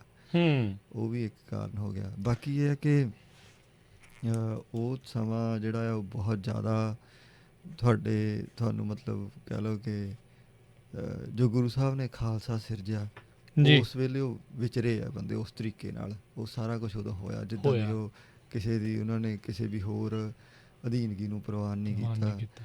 ਭਜਨ ਬੰਦਗੀ ਜਿਸ ਤਰ੍ਹਾਂ ਦੀ ਉਹ ਕਰਦੇ ਸੀਗੇ, ਸਾਰਾ ਜੋ ਸੋ ਮਾਹੌਲ ਕਰੈਕਟਰ ਸੀ, ਇੱਕ ਜਿਹੜਾ ਸੀਗਾ ਉਹਨਾਂ ਜੋ ਦਾ ਹਾਂ ਉਸ ਟਾਈਮ ਦੇ ਖਾਲਸੇ ਉੱਤੇ। ਦਾ ਜਿਹੜਾ ਉਹ ਹੈ ਨਾ ਇੱਕ ਤੱਤ, ਹੂੰ ਉਹ ਉਸ ਟਾਈਮ ਜਿਸ ਤਰ੍ਹਾਂ, ਚਲੋ ਖੈਰ ਇਹ ਤਾਂ ਨਹੀਂ ਕਿ ਉਹ ਤੱਤ ਹੁਣ ਨਹੀਂ ਹੈ ਜਾਂ ਇੱਦਾਂ ਦੀ ਕੋਈ ਗੱਲ ਨਹੀਂ, ਪਰ ਉਹ ਜਿਹੜਾ ਸਮਾਂ ਸੀਗਾ ਉਹ ਬਹੁਤ ਜ਼ਿਆਦਾ ਮਤਲਬ ਇੰਸਪਾਇਰ ਕਰਦਾ, ਜੋੜਦਾ ਸਾਨੂੰ ਆਪਣੇ ਨਾਲ। ਤੁਹਾਨੂੰ ਆਪਣੇ ਆਪ ਬਾਰੇ ਵੀ ਬਹੁਤ ਜ਼ਿਆਦਾ ਸੋਚਣ ਲਈ ਉਹ ਇੱਕ ਤਰ੍ਹਾਂ ਮਜਬੂਰ ਕਰਦਾ ਕਿ ਤੁਸੀਂ ਕਿੱਦਾਂ ਵਿੱਚ ਰਹੇ ਹੋ। ਸੋ ਕਿ ਸੋ ਮੈਂ ਵੀ ਤੁਹਾਨੂੰ ਆਪਣੇ ਲੱਗਦਾ ਬਾਰੇ ਵੀ ਕਿਤੇ ਪਰਮ ਸਿੰਘ 18ਵੀਂ ਸਦੀ ਦੇ ਵਿੱਚ ਹੀ ਰਹਿੰਦਾ ਹੈ, ਗਲਤ ਸਮੇਂ ਦੇ ਉੱਤੇ ਕਿਤੇ ਉਸ ਦਾ ਜਨਮ ਹੋ ਗਿਆ ਹੈ? ਨਹੀਂ, ਏਦਾਂ ਹੋਵੇ ਗੁਰੂ ਸਾਹਿਬ ਕਰਨ ਕਿ ਮੈਂ ਉਸ ਟਾਈਮ 'ਚ ਹੋਇਆ ਹੋਵਾਂ ਤੇ ਹਾਂ ਚਲੋ ਉਹ ਵੱਡੀ ਗੱਲ ਹੈ। ਉਹ ਤਾਂ ਮੈਂ ਹੁਣ ਤਾਂ ਮੈਨੂੰ ਨਹੀਂ ਮਹਿਸੂਸ ਹੁੰਦਾ ਕਿ ਇੰਨੇ ਜੋਗਾ ਮੈਂ ਹੈਗਾ, ਹਾਂ ਹਾਂ ਪਰ ਜੇ ਇਦਾਂ ਹੋਇਆ ਹੋਵੇ ਤਾਂ ਬਹੁਤ ਸੋਹਣੀ ਗੱਲ ਹੈ।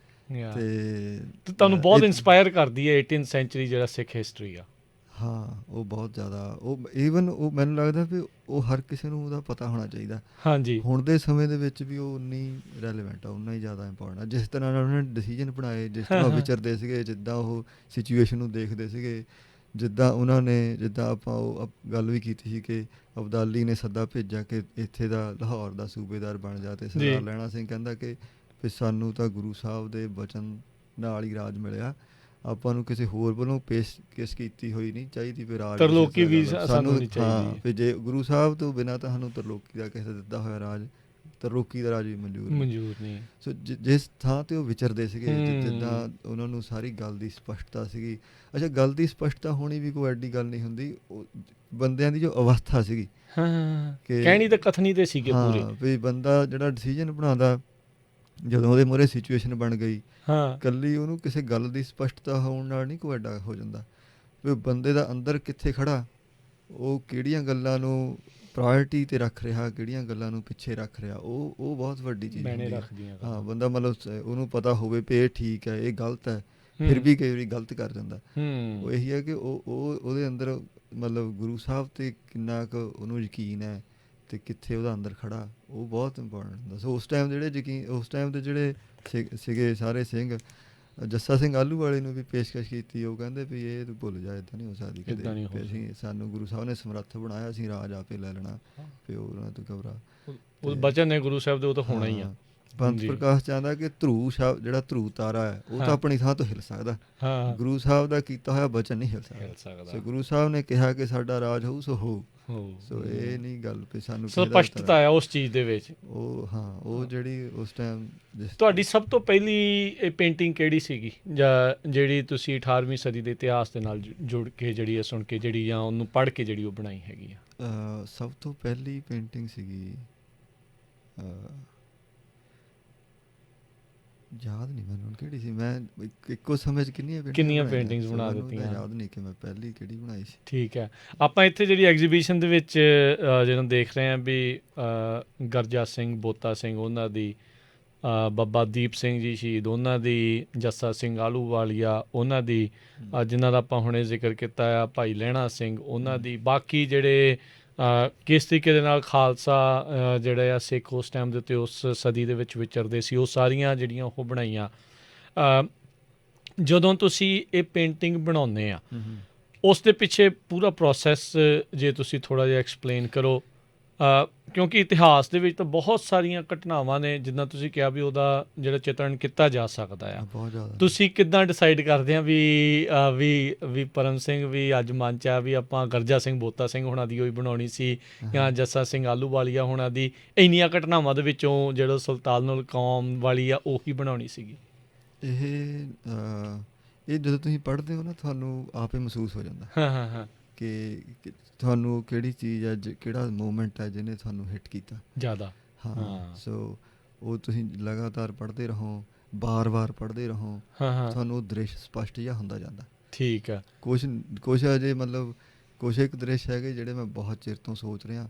ਹਾਂ ਜਿੱਦਾਂ ਇੱਕ ਜਦੋਂ ਦਰਬਾਰ ਸਾਹਿਬ 'ਤੇ ਜਹਾਨ ਖਾਨ ਨੇ ਕਬਜ਼ਾ ਕਰ ਲਿਆ ਸੀਗਾ ਨਾ, ਹਾਂ ਹਾਂ ਜਿਹੜੀ ਜੰਗ 'ਚ ਬਾਬਾ ਦੀਪ ਸਿੰਘ ਜੀ ਹੁਣੀ ਸ਼ਹੀਦ ਹੋਏ ਸੀਗੇ, ਜੀ ਉਦੋਂ ਪਹਿਲਾਂ ਜਦੋਂ ਆਪਣੇ ਬਾਬਾ ਗੁਰਬਖਸ਼ ਸਿੰਘ ਹੁਣੀ ਸ਼ਹੀਦ ਹੋਏ ਸੀਗੇ, ਜੀ ਉਸ ਸਮੇਂ ਦੇ ਵਿਚਾਲੇ ਇੱਕ ਚਾਰ ਸਿੰਘ ਹੋਰ ਜਾ ਕੇ ਲੜੇ ਸੀ ਉੱਥੇ, ਇਕੱਲੇ ਚਾਰ ਸਿੰਘ ਹੀ ਚਲੇ ਗਏ ਸੀਗੇ। ਠੀਕ ਹੈ ਉਹ ਬਸੰਤ ਸਿੰਘ ਸੀਗੇ ਉਹਨਾਂ 'ਚੋਂ ਜਿਨ੍ਹਾਂ ਨੇ ਲੜਾਈ ਲੜੀ ਸੀ ਆਪਣੇ ਇੱਕ ਉਹਨਾਂ ਵੱਲੋਂ ਜ਼ਬਰਦਸਤ ਖਾਨਾਂ ਦਾ ਅਬਦਾਲੀ ਦੀ ਫੌਜ 'ਚੋਂ ਬੰਦਾ ਆਇਆ ਸੀਗਾ, ਮਤਲਬ ਦਵੰਦ ਯੁੱਧ ਹੋਇਆ ਸੀਗਾ ਮਿਸ ਕੇ, ਠੀਕ ਹੈ ਡਿਊਲ ਹੋਈ ਸੀ। ਡਿਊਲ ਅਤੇ ਉਹ ਮੇਰਾ ਬਹੁਤ ਇੱਛਾ ਹੈ ਬਣਾਉਣ ਦੀ, ਬਹੁਤ ਸਮੇਂ ਤੋਂ ਹੀ ਉਹ, ਕਿਉਂਕਿ ਉਹ ਬੜੀ ਮਤਲਬ ਗੱਲ ਹੈ ਕਿ ਚਾਰ ਸਿੰਘਾਂ ਨੂੰ ਪਤਾ ਲੱਗਿਆ ਕਿ ਇੱਦਾਂ ਹੋ ਗਈ, ਤੇ ਉਹ ਤੁਰ ਚਾਰ ਗਏ। ਹੀ ਜਣੇ ਤੁਰ ਪਏ, ਚਾਰ ਹੀ ਜਣੇ ਤੁਰ ਪਏ ਅਤੇ ਰਾਤ ਨੂੰ ਉਹ ਮੈਨੂੰ ਲੱਗਦਾ ਵਿਵੇਕਸਰ ਗੁਰਦੁਆਰਾ ਸਾਹਿਬ ਰੁਕੇ ਜੀ ਉਹਨਾਂ, ਅਤੇ ਜਿਹੜੇ ਇਹਨਾਂ ਦਾ ਸੀਗੀ ਫੌਜ ਦੀ ਟੁਕੜੀ ਰੁਕੀ ਹੋਈ ਸੀ ਉੱਥੇ, ਮਤਲਬ 40,000 ਦੀ ਸੀ। ਉਹਨਾਂ ਦੇ ਜਿਹੜਾ ਫੌਜਦਾਰ ਨੂੰ ਕਿਸੇ ਨੇ ਜਾ ਕੇ ਇਹਨਾਂ ਦੇ ਮਤਲਬ ਸੂਈਏ ਨੇ ਇਤਲਾਹ ਦਿੱਤੀ ਵੀ ਚਾਰ ਸਿੰਘ ਆਏ ਹੈ ਫੌਜ ਨਾਲ ਲੜਨ ਦੀ ਮਨਸ਼ਾ ਰੱਖ ਕੇ। ਉਹ ਹੱਸਣ ਲੱਗ ਗਿਆ, ਕਹਿੰਦਾ ਭਈ ਚਾਰ ਸਿੰਘ ਕਿਆ ਮਤਲਬ ਬਣਦਾ ਇਸ ਇਹ ਕੀ ਗੱਲ ਬਣਦੀ ਆ। ਉਹਨੇ ਕਿਸੇ ਨੂੰ ਕੁਛ ਨਹੀਂ ਦੱਸਿਆ ਵੀ, ਉਹਨੂੰ ਲੱਗਿਆ ਵੀ ਕੀ ਇਹ ਗੱਲ ਵੀ ਚਾਰ ਸਿੰਘ ਲੜਨ ਆਏ ਆ। ਅੱਛਾ ਜੀ, ਉਹ ਬਿਨਾਂ ਕਿਸੇ ਨੂੰ ਕੁਛ ਦੱਸੇ ਸੌਂ ਗਿਆ। ਸਿੰਘਾਂ ਨੇ ਸਵੇਰ ਨੂੰ ਨਿਤਨੇਮ ਕੀਤਾ ਅਤੇ ਜਿੱਥੇ ਇਹ ਉਦੋਂ ਉਹਨਾਂ ਨੇ ਪੜਾਅ ਕੀਤਾ ਹੋਇਆ ਸੀਗਾ ਬਾਬਾ ਅਟਲ ਰਾਏ ਗੁਰਦੁਆਰਾ ਸਾਹਿਬ ਜਿਹੜਾ, ਅਤੇ ਦਰਬਾਰ ਸਾਹਿਬ ਦੇ ਵਿਚਾਲੇ ਦਾ ਥਾਂ ਹੈ, ਉੱਥੇ ਉਹਨਾਂ ਨੇ ਪੜਾਅ ਕੀਤਾ ਹੋਇਆ ਸੀਗਾ। ਅਤੇ ਉੱਥੇ ਸਵੇਰ ਨੂੰ ਸਿੰਘਾਂ ਨੇ ਆਪਣੇ ਜੋ ਤਿਆਰੀ ਕੀਤੀ ਹੋਈ ਸੀਗੀ ਉਹ ਉਹਨਾਂ ਨੇ ਹਮਲਾ ਕਰਤਾ। ਉਹਨਾਂ ਦੇ ਵਿੱਚ ਭਾਈ ਬਸੰਤ ਸਿੰਘ ਸੀਗੇ, ਭਾਈ ਕੌਰ ਸਿੰਘ, ਦੋ ਨਾਂ ਹੋਰ ਨੇ ਮੈਨੂੰ ਜੀ ਜੀ। ਅਤੇ ਅੱਛਾ ਉਹਨਾਂ ਨੇ ਹਮਲਾ ਕਰਤਾ, ਹਨੇਰਾ ਸੀਗਾ, ਹੁਣ ਕਿਸੇ ਨੂੰ ਤਾਂ ਪਤਾ ਨਹੀਂ ਸੀਗਾ ਕਿ ਚਾਰ ਨੇ। ਉਹ ਉੱਥੇ ਰੌਲਾ ਪੈ ਗਿਆ ਕਿ ਸਿੰਘ ਆ ਗਏ। ਅੱਛਾ ਉਹ ਸਾਰੇ ਉੱਠ ਕੇ ਐਂ ਲੜਨ ਲੱਗ ਪਏ, ਕੋਈ ਆਪਣੇ ਹੀ ਉਹਨਾਂ ਨੇ ਮਾਰ ਮੂਰ ਲਏ ਬਹੁਤੇ, ਜਿੰਨੇ ਸਿੰਘਾਂ ਨੇ ਝੰਡਕੇ ਉਹ ਵੱਖਰੇ, ਅਤੇ 150 ਦੇ ਕਰੀਬ ਉੱਥੇ ਬੰਦਾ ਮਾਰਿਆ ਗਿਆ। ਚਲੋ ਉਹ ਕਿਹੜਾ ਹੁਣ ਵੀ ਇਸ ਤਰ੍ਹਾਂ ਹਮਲਾ ਕਰਕੇ ਨੱਠਣ ਭੱਜਣ ਲਏ ਸੀਗੇ, ਉਹਨਾਂ ਨੇ ਉਹ ਫੜ ਲਏ ਤਾਂ ਉਹ ਤਾਂ ਸ਼ਹੀਦ ਹੋਣ ਹੀ ਆਏ ਸੀ। ਜੀ ਜੀ। ਸੋ ਉਹ ਜਦੋਂ ਫੜੇ ਗਏ ਤਾਂ ਉਹਨਾਂ ਨੂੰ ਕਹਿੰਦੇ ਕਿ ਇਹ ਵੀ ਆਪਾਂ ਸੁਣਿਆ ਹੈ ਤੁਹਾਡੇ ਬਾਰੇ ਬਹੁਤ, ਚਲੋ ਦੇਖਦੇ ਵੀ ਰਹਿੰਦੇ ਹਾਂ, ਪਰ ਆਪਾਂ ਇਹ ਡਿਊਲ ਕਰੀਏ ਵੀ ਆਪਾਂ ਦੇਖਣਾ ਹੈ ਵੀ ਤੁਹਾਡੇ ਵੀ ਜਿਹੜਾ ਇੱਕ ਆਮ ਤੁਹਾਡਾ ਉੱਠ ਕੇ ਬੰਦਾ ਆ ਗਿਆ ਵੀ ਉਹ ਕਿੰਨਾ ਤਗੜਾ ਆ। ਸੋ ਅੱਛਾ ਉਹ ਉਹਨਾਂ ਸਿੰਘਾਂ ਸੇ ਚਲੋ ਵਧੀਆ ਇੱਕ ਹੋਰ ਝੰਡਕਾਂਗੇ ਇਹਨਾਂ ਦਾ। ਅਤੇ ਉਹ ਜਿਹੜਾ ਪਹਿਲਾਂ ਸਾਰਿਆਂ ਦੀ ਹੋਈ ਲੜਾਈ, ਅਤੇ ਉਹਦੇ ਵਿੱਚ ਸਭ ਤੋਂ ਪਹਿਲਾਂ ਬਸੰਤ ਸਿੰਘ ਉਹਨਾਂ ਦੀ ਹੋਈ ਜੀ, ਸਾਹਮਣੇ ਵਾਲੇ ਪਾਸਿਓਂ ਆਇਆ ਜ਼ਬਰਦਸਤ ਖਾਨਾਂ ਦਾ ਬੰਦਾ। ਹੁਣ ਉਹ ਪੂਰਾ ਲੋਹੇ 'ਚ ਸੰਜੋਗ ਸਾਰਾ ਕੁਛ ਪਈ ਹੋਈ, ਸਿੰਘਾਂ ਕੋਲ ਤਾਂ ਉਸ ਤਰ੍ਹਾਂ ਦਾ ਹੈ ਨਹੀਂ ਸੀ ਸਭ। ਅਤੇ ਉਹਦੇ ਵਿੱਚ ਚਲੋ ਲੜਾਈ ਹੁੰਦੀ ਗਈ, ਪਹਿਲਾਂ ਨੇਜਿਆਂ ਨਾਲ ਹੋਈ, ਉਦੋਂ ਬਾਅਦ ਜਦੋਂ ਨਹੀਂ ਗੱਲ, ਉਹਨੂੰ ਤਾਂ ਸੀਗਾ ਕਿ ਮੈਂ 1-2 ਵਾਰ ਕਰਨੇ ਅਤੇ ਗੱਲ ਮੁੱਕ ਜਾਣੀ, ਉਹ ਨਾ ਹੋਈ। ਸੋ ਫਿਰ ਦੂਰ ਖੜ੍ਹ ਕੇ ਤੀਰਾਂ ਨਾਲ ਹੋਣ ਲੱਗ ਗਈ, ਜਦੋਂ ਤੀਰਾਂ ਨਾਲ ਹੋਈ ਤਾਂ ਬਸੰਤ ਸਿੰਘ ਦੇ ਵੀ ਲੱਗੇ, ਉਹਦੇ ਵੀ ਲੱਗੇ। ਅੱਛਾ ਉਹ ਇੱਕ ਤੀਰ ਜਾ ਕੇ ਉਹਦੇ ਪੱਟ 'ਚ ਲੱਗਾ ਅਤੇ ਦੂਜੇ ਪਾਸੇ ਲੰਘ ਗਿਆ, ਉਹ ਖਿੱਚ ਗਿਆ ਇੱਕਦਮ, ਫਿਰ ਉਹ ਚੜ੍ਹ ਕੇ ਆਇਆ ਅਤੇ ਉਹਨੇ ਪਹਿਲਾ ਜਿਹੜਾ ਵਾਰ ਕੀਤਾ ਬਸੰਤ ਸਿੰਘ ਹੁਣੀ ਬਚ ਗਏ, ਪਰ ਘੋੜੇ 'ਤੇ ਹੋ ਗਿਆ। ਸੋ ਬਸੰਤ ਸਿੰਘ ਹੁਣੀ ਥੱਲੇ ਆ ਗਏ ਘੋੜੇ ਤੋਂ, ਉਹ ਘੋੜੇ 'ਤੇ ਸੀਗਾ। ਅੱਛਾ ਉਹਦੇ ਸੰਜੋਗ ਪਾਈ ਹੋਈ ਕੋਈ ਵਾਰ ਨੂੰ ਥਾਂ ਨਾ ਮਿਲੇ। ਫਿਰ ਉਹਨਾਂ ਨੇ ਬਸੰਤ ਸਿੰਘ ਹੁਣੀ ਦੇਖਿਆ ਕਿ ਉਹਦੀ ਬੱਖੀ 'ਚ ਤੀਰ ਨੇ ਇੱਕ ਥਾਂ 'ਤੇ ਸੰਜੋਗ ਪਾੜੀ ਹੋਈ ਹੈ, ਵੀ ਉੱਥੇ ਮੌਕਾ ਆ। ਹਾਂ ਸੋ ਜਦੋਂ ਉਹ ਅੱਗੇ ਦੁਬਾਰਾ ਘੋੜੇ 'ਤੇ ਆਇਆ ਅਤੇ ਬਸੰਤ ਸਿੰਘ ਹੁਣੀ ਆਪਣਾ ਬਰਛਾ ਸਾਂਭ ਕੇ ਨਾ ਅਤੇ ਉਹਦਾ ਵਾਰ ਨੂੰ ਬਚਾ ਕੇ ਅਤੇ ਬੱਖੀ 'ਚ ਉਹਦੇ ਉਹ ਬਰਛਾ ਫਸਾ ਕੇ ਅਤੇ ਉਹਨੂੰ ਥੱਲੇ ਸਿੱਟ ਲੈਂਦੇ ਆ, ਅਤੇ ਥੱਲੇ ਸੁੱਟ ਕੇ ਉਹਦਾ ਸਿਰ ਲਾ ਦਿੱਤਾ। ਸੋ ਇਹ ਜਿਹੜਾ ਮਤਲਬ ਉਹ ਸਾਰੀ ਗੱਲ ਹੈ, ਇਹ ਸਾਰਾ ਹੈ ਵੀ ਆਪਾਂ ਹੁਣ ਹੋਰ ਤਰ੍ਹਾਂ ਸੋਚਣ ਲੱਗ ਗਏ ਵੀ ਆਪਾਂ ਦੇਖਣ ਲੱਗ ਜਾਂਦੇ ਕਿ ਕੋਈ ਆਪਾਂ ਬੰਦੇ ਇਕੱਠੇ ਕਰ ਲਈਏ, ਚਲੋ ਉਹ ਵੀ ਐਡੀ ਕੋਈ ਮਾੜੀ ਗੱਲ ਨਹੀਂ। ਜ਼ਿਆਦਾ ਜਿਹੜੀ ਸਮੱਸਿਆ ਵਾਲੀ ਗੱਲ ਹੈ ਵੀ ਜਿਨ੍ਹਾਂ ਨੇ ਹਮਲਾ ਕੀਤਾ ਹੁੰਦਾ, ਜਿਹੜੇ ਹਮਲਾਵਰ ਹੋ ਕੇ ਆਏ ਹੁੰਦੇ, ਉਹਨਾਂ ਤੋਂ ਇਨਸਾਫ ਮੰਗਣ ਲੱਗ ਜਾਂਦੇ, ਜਾਂ ਉਹ ਸਾਰੇ ਪਾਸੇ ਨੂੰ ਚੱਲ ਪੈਂਦੇ ਆ ਵੀ ਉਹ ਸਿੰਘ ਕਿੱਦਾਂ ਸੋਚਦੇ ਸੀ। ਉਹ ਸਾਰੀ ਪ੍ਰੋਜੈਕਟ ਕਿੱਥੇ ਤੱਕ ਤੁਹਾਡਾ ਹੋਇਆ, ਜੇ ਸ਼ੁਰੂ ਕਰਦੇ ਆ ਜਾਂ ਕਰਨਾ ਹੈ? ਇਹਦੀ ਮੈਂ ਇੱਕ ਬੇਸਿਕ ਡਰਾਇੰਗ ਕੀਤੀ ਸੀਗੀ, ਠੀਕ ਹੈ, ਪਰ ਉਹ ਮੈਨੂੰ ਠੀਕ ਹਜੇ ਰੈਫਰੈਂਸ ਨਹੀਂ ਮੇਰੇ ਕੋਲ ਇਕੱਠੇ ਹੋਏ ਕਿ ਕੀ ਬਣਾਉਣਾ, ਕਿੱਦਾਂ ਬਣਾਉਣਾ। ਅਤੇ ਜਿੱਦਾਂ ਹੁਣ ਜਿਹੜੇ ਮੇਰੇ ਕੋਲ ਰੈਫਰੈਂਸ ਨੇ ਜ਼ਿਆਦਾ ਜਿੰਨੇ ਕੁ ਮੈਂ ਕਰ ਸਕਿਆ, ਹਾਂਜੀ, ਅਤੇ ਉਹ ਜਿਹੜੇ ਮੈਂ ਹੁਣ ਗੱਤਕਾ ਖੇਲਦਿਆਂ ਦੇ ਜਾਂ ਹੋਰ ਉਹ ਮੈਂ ਫੋਟੋ ਖਿੱਚਦਾ ਰਹਿੰਦਾ, ਸਾਰਾ ਕੁਛ ਕਰਦਾ ਰਹਿੰਦਾ ਵੀ, ਪਰ ਜਿਹੜਾ ਇੱਕ ਜਣਾ ਘੋੜੇ 'ਤੇ ਹੈ, ਇੱਕ ਜਣਾ ਥੱਲੇ ਹੈ, ਉਸ ਤਰ੍ਹਾਂ ਦੀ ਜੰਗ ਦਾ ਜਿਹੜਾ ਉਹ ਮਤਲਬ ਬਣ ਸਕਦਾ ਹੈ ਜੀ, ਪਰ ਮੈਂ ਚਾਹੁੰਦਾ ਕਿ ਉਹ ਜ਼ਿਆਦਾ ਚੰਗਾ ਬਣ ਜਾਊਗਾ ਜੇ ਮੇਰੇ ਕੋਲ ਥੋੜ੍ਹਾ ਜਿਹਾ ਜ਼ਿਆਦਾ ਬਿਹਤਰ ਰੈਫਰੈਂਸ ਹੋਣਗੇ। ਸੋ ਉੱਦਾਂ ਓਵਰਆਲ ਤੁਸੀਂ ਜਿਹੜਾ ਵੀ ਪੇਂਟਿੰਗ ਬਣਾਉਂਦੇ ਆ ਉਹਦੇ ਲਈ ਰੈਫਰੈਂਸ ਕਿੱਥੋਂ ਲੈਂਦੇ ਆ ਤੁਸੀਂ? ਉਂਝ ਤਾਂ ਜਿਹੜੇ ਹੁਣ ਉਸ ਟਾਈਮ ਸਾਰੇ ਜਿੱਦਾਂ ਹੁਣ ਨਿਹੰਗ ਸਿੰਘ ਵਿਚਰਦੇ ਆ ਉੱਦਾਂ ਵਿਚਰਦੇ ਸੀਗੇ। ਸੋ ਹੋਲੇ ਮਹੱਲੇ 'ਤੇ ਜਾ ਕੇ ਜਾਂ ਜਿੰਨਾ ਕੁ ਮੈਨੂੰ ਮੌਕਾ ਮਿਲਿਆ ਦਲ ਦੇ ਵਿੱਚ ਵਿਚਰ ਕੇ, ਉੱਥੋਂ ਮੈਂ ਫੋਟੋ ਖਿੱਚਦਾ ਰਹਿੰਦਾ। ਸੋ ਉਦੋਂ ਇਲਾਵਾ ਜੋ ਪੁਰਾਣੇ ਸਮੇਂ ਬਾਰੇ ਪਤਾ ਹੈ ਕਿ ਉਦੋਂ ਕਿੱਦਾਂ ਦਾ ਪਹਿਰਾਵਾ ਸੀਗਾ, ਕਿੱਦਾਂ ਹੂੰ ਵਿਚਰਦੇ ਸੀਗੇ, ਉਹ ਥੋੜ੍ਹਾ ਜਿਹਾ ਬਦਲ ਕੇ ਅਤੇ ਉੱਥੋਂ ਇਹ ਲੈ ਲੈਂਦਾ ਮੈਂ ਸਾਰੇ ਰੈਫਰੈਂਸ। ਅ, ਜਦੋਂ ਇੱਕ ਆਰਟਿਸਟ, ਕਿਉਂਕਿ ਇਹ ਸਾਰਾ ਇਤਿਹਾਸ ਪੜ੍ਹ ਕੇ ਤੁਸੀਂ ਆਲੇ ਦੁਆਲਿਓਂ ਸਾਰੇ ਪਾਸਿਓਂ ਥਾਂ ਥਾਂ ਵੱਖ-ਵੱਖ ਕਿਤਾਬਾਂ ਪੜ੍ਹ ਕੇ ਤੁਸੀਂ ਉਹਦਾ ਚਿੱਤਰਨ ਕਰਦੇ ਹੋ। ਜਦੋਂ ਤੁਸੀਂ ਸੋਚ ਰਹੇ ਹੁੰਦੇ ਆ ਵੀ ਆਹ ਵਾਲੇ ਸਿੰਘ ਦਾ ਮੈਂ ਬਣਾਉਣਾ ਆ, ਕੀ ਤੁਹਾਡੇ ਮਨ ਦੇ ਵਿੱਚ ਜਿਨ੍ਹਾਂ ਦੇ ਨਾਲ ਤੁਸੀਂ ਮਿਲੇ ਹੁੰਦੇ ਆ ਕਿਸੇ ਦਾ ਚਿਹਰਾ ਵੀ ਸਾਹਮਣੇ ਆ ਜਾਂਦਾ ਵੀ ਆਹ ਸਿੰਘ ਜਾਂ ਆਹ ਸਿੰਘਣੀ ਉਹਦੇ ਵਰਗੀ ਆ? ਨਹੀਂ ਨਹੀਂ। ਨਹੀਂ। ਫਿਰ ਉਹ ਕਿੱਦਾਂ ਉਹ ਜਿਹੜੀਆਂ ਤਸਵੀਰਾਂ ਕਿੱਦਾਂ ਢਲਦੀਆਂ ਨੇ ਕੈਨਵਸ ਦੇ ਉੱਤੇ? ਉਹ ਮੈਂ ਜਿਹੜਾ ਜਿੰਨੀ ਪੋਰਟਰੇਟ ਦੀ ਮਤਲਬ ਮੈਨੂੰ ਸਮਝ ਹੈ, ਉਹਦੇ ਹਿਸਾਬ ਨਾਲ ਮੈਂ ਕੁਛ ਜਣਿਆਂ ਦੀ ਡਿਟੇਲ ਮਿਲ ਜਾਂਦੀ ਹੈ।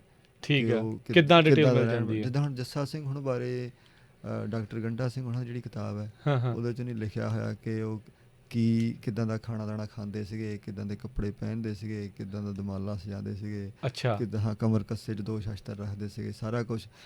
ਉਹ ਹੁਣ ਪਹਿਲੇ ਆਪਣੇ ਬੰਦਿਆਂ ਨੂੰ ਆਪਣੀਆਂ ਤਸਵੀਰਾਂ ਦਾ ਅਤੇ ਜਿਹੜੇ ਆ ਖਾਣੇ ਦਾਣੇ ਆ ਇਹਨਾਂ ਦੀਆਂ ਤਸਵੀਰਾਂ ਦਾ ਬਹੁਤ ਪਤਾ ਹੁੰਦਾ ਸੀਗਾ। ਠੀਕ ਹੈ। ਅਤੇ ਉਹ ਸੋ ਇੱਕ ਮੇਰਾ ਦੋਸਤ ਹੈ, ਉਹ ਬਹੁਤ ਵਾਕਫ ਹੈ ਇਹਨਾਂ ਸਾਰੀਆਂ ਚੀਜ਼ਾਂ ਦਾ। ਉਹਨਾਂ ਨੂੰ ਮੈਂ ਪੁੱਛਿਆ, ਮੈਂ ਕਿਹਾ ਕਿ ਇੱਦਾਂ ਦੀ ਗੱਲ ਮੈਂ ਪੜ੍ਹੀ ਹੈ। ਜਦੋਂ ਮੈਂ ਪਹਿਲੀਆਂ 2 ਗੱਲਾਂ ਹੀ ਦੱਸੀਆਂ ਕਿ ਉਹ ਸਵੇਰ ਦੇ ਸਮੇਂ ਸੇਰ ਮੱਖਣ ਦੇ ਵਿੱਚ ਪਾਈਆ ਮਿਸ਼ਰੀ ਪਾ ਕੇ ਖਾਂਦੇ ਸੀਗੇ, ਉਹਨਾਂ ਨੇ ਜਦੇ ਦੱਸਤਾ ਵੀ ਉਹਨਾਂ ਦੀ ਤਸੀਰ ਉਹ ਗਰਮ ਤਸੀਰ ਸੀਗੀ, ਅਤੇ ਉਹਨਾਂ ਦਾ ਜਿਹੜਾ ਡੀਲ ਡੋਲ ਹੈ ਥੋੜ੍ਹਾ ਫਿਰ ਤਗੜਾ ਸੀਗਾ, ਭਾਰਾ ਹੋਊਗਾ, ਥੋੜ੍ਹਾ ਭਾਰਾ ਸਰੀਰ ਹੁੰਦਾ। ਇਸ ਤਰ੍ਹਾਂ ਨਾਲ ਇੱਦਾਂ ਫਿਰ ਡਿਟੇਲ ਫਿਰ ਮੈਨੂੰ ਪਤਾ ਲੱਗ ਗਿਆ ਕਿ ਉਹ ਕਿੱਦਾਂ ਦਿਖਦੇ ਹੋਣਗੇ। ਉਹਨਾਂ ਦਾ ਉਹ ਅਸਮਾਨੀ ਰੰਗ ਦਾ ਚੋਲਾ ਪਾਉਂਦੇ ਸੀਗੇ ਜ਼ਿਆਦਾ, ਅਤੇ ਇੱਦਾਂ ਕੁਛ ਡਿਟੇਲ ਮਿਲ ਜਾਂਦੀ ਹੈ। ਕੁਛ ਮਤਲਬ ਜਿਹੜੇ ਸਿੰਘ ਸੀਗੇ ਉਹਨਾਂ ਬਾਰੇ, ਅਤੇ ਕੁਛ ਇੱਕ ਦਾ ਨਹੀਂ ਹੁੰਦਾ, ਕੁਛ ਉਹ ਫਿਰ ਦੇਖ ਲਈਦਾ ਕਿ ਉਹ ਕਦੋਂ ਉਹਨਾਂ ਦਾ ਜਨਮ ਸੀਗਾ, ਕਿੰਨੀ ਕੁ ਉਮਰ ਹੋਊਗੀ ਜਦੋਂ ਇਹ ਘਟਨਾ ਹੋਈ ਹੈ। ਬਾਕੀ ਥੋੜ੍ਹਾ ਇੰਝ ਹੀ ਬਣਾਉਂਦੇ ਜਾਈਦਾ ਜਦੋਂ ਉਹ ਠੀਕ ਜਿਹਾ ਲੱਗਣ ਲੱਗ ਜਾਏ। ਫਿਰ ਚਿਹਰਾ ਹੈ ਜਿਹੜਾ, ਉਹਦੇ ਲਈ ਰੈਫਰੈਂਸ ਉਂਝ ਚਿਹਰੇ ਦਾ ਤਾਂ ਕੀ ਲਿਆ ਜਾ ਸਕਦਾ ਕਿਸੇ ਦਾ ਨਾ, ਉਹ ਔਖਾ ਹੈ। ਉਹ ਮੈਂ ਉਂਝ ਲੈਣਾ ਵੀ ਨਹੀਂ ਚਾਹੁੰਦਾ ਵੀ ਮੈਂ ਉੱਦਾਂ ਕਿਸੇ ਦੇ ਨਾਲ ਮੈਚ ਨਾ ਕਰੇ। ਉਂਝ ਕਰ ਜਾਏ ਕੁਦਰਤੀ, ਚਲੋ ਠੀਕ ਹੈ। ਗੁਰੂ ਸਾਹਿਬ ਦੇ ਸਿੰਘ ਮਤਲਬ ਇੱਕੋ ਜਿਹੇ, ਹਾਂਜੀ ਹਾਂਜੀ, ਉਹਦਾ ਕੋਈ ਐਡਾ ਕੋਈ ਮਤਲਬ ਕੰਡੀਸ਼ਨ ਵੀ ਨਹੀਂ ਰੱਖੀ ਹੋਈ, ਪਰ ਉਂਝ ਨਹੀਂ ਮੈਂ ਚਿਹਰੇ ਲਈ ਰੈਫਰੈਂਸ ਨਹੀਂ ਲੈਂਦਾ। ਠੀਕ ਹੈ। ਅਤੇ ਹਿਸਟੋਰੀਕਲੀ ਜਾਂ ਲਿਖੀਆਂ ਹੋਈਆਂ ਚੀਜ਼ਾਂ ਦੇ ਹਿਸਾਬ ਦੇ ਨਾਲ ਤੁਹਾਡੇ ਜਿਹੜੇ ਪੇਂਟਿੰਗਸ ਉਹ ਕਿੰਨੀਆਂ ਆਪਣੇ ਵੱਲੋਂ ਐਕੂਰੇਟ ਹੁੰਦੀਆਂ ਜਾਂ ਕੁਛ ਐਕਸਟਰਾ ਵੀ ਐਡ ਕਰ ਦਿੱਤਾ ਜਾਂਦਾ ਹੈ? ਕਦੀ ਬਹੁਤ ਵਾਰੀ ਇੱਦਾਂ ਦੇਖਿਆ ਜਾਂਦਾ ਆ ਵੀ ਜਿੱਦਾਂ ਮੰਨ ਲਓ ਕਿਸੇ ਦੇ ਮਨ ਦੇ ਵਿੱਚ ਇੱਕ ਛੋਟਾ ਜਿਹਾ ਆਈਡੀਆ ਹੁੰਦਾ ਵੀ ਬਾਬਾ ਦੀਪ ਸਿੰਘ ਜੀ ਗਏ ਸੀ, ਉਹਨਾਂ ਨੇ ਲਕੀਰ ਖਿੱਚੀ ਸੀ ਜਾਂ ਕੁਛ ਵੀ ਆ, ਕੋਈ ਮੇਰੇ ਵਰਗਾ ਜਿਹਨੇ ਅਜੇ ਨਹੀਂ ਇੰਨਾ ਸਾਰਾ ਕੁਛ ਪੜ੍ਹਿਆ ਉਹ ਬਣਾਉਣ ਲੱਗਦਾ, ਉਹ ਆਪਣੇ ਵੱਲੋਂ ਕੋਈ ਚੀਜ਼ਾਂ ਐਡ ਕਰ ਦਿੰਦੇ, ਪਰ ਤੁਸੀਂ ਇੱਦਾਂ ਬਿਲਕੁਲ ਨਹੀਂ ਕਰਦੇ? ਜਿਹੜੀ ਮਤਲਬ ਗੱਲ ਦਾ ਬਿਲਕੁਲ ਨਹੀਂ ਪਤਾ, ਉਹ ਨਹੀਂ। ਜਿਹੜੀ ਗੱਲ ਦਾ ਪਤਾ ਉਹਦੇ ਨੇੜੇ ਤੇੜੇ ਕੀ ਹੋ ਸਕਦਾ, ਨੇੜੇ ਤੇੜੇ ਤੋਂ ਵੀ ਇਹ ਨਹੀਂ ਵੀ ਕੋਈ ਬਿਲਕੁਲ ਵੀ ਬਿਲਕੁਲ ਹੁਣ ਦੇ ਹਿਸਾਬ ਨਾਲ ਕੁਛ ਐਵੇਂ ਸੋਚ ਕੇ ਕਿ ਇੱਦਾਂ ਹੋ ਗਿਆ ਹੋਊਗਾ, ਇੱਦਾਂ ਨਹੀਂ। ਜਿਹੜੇ ਆਪਣੇ ਇਤਿਹਾਸ ਦੇ ਜ਼ਿਆਦਾ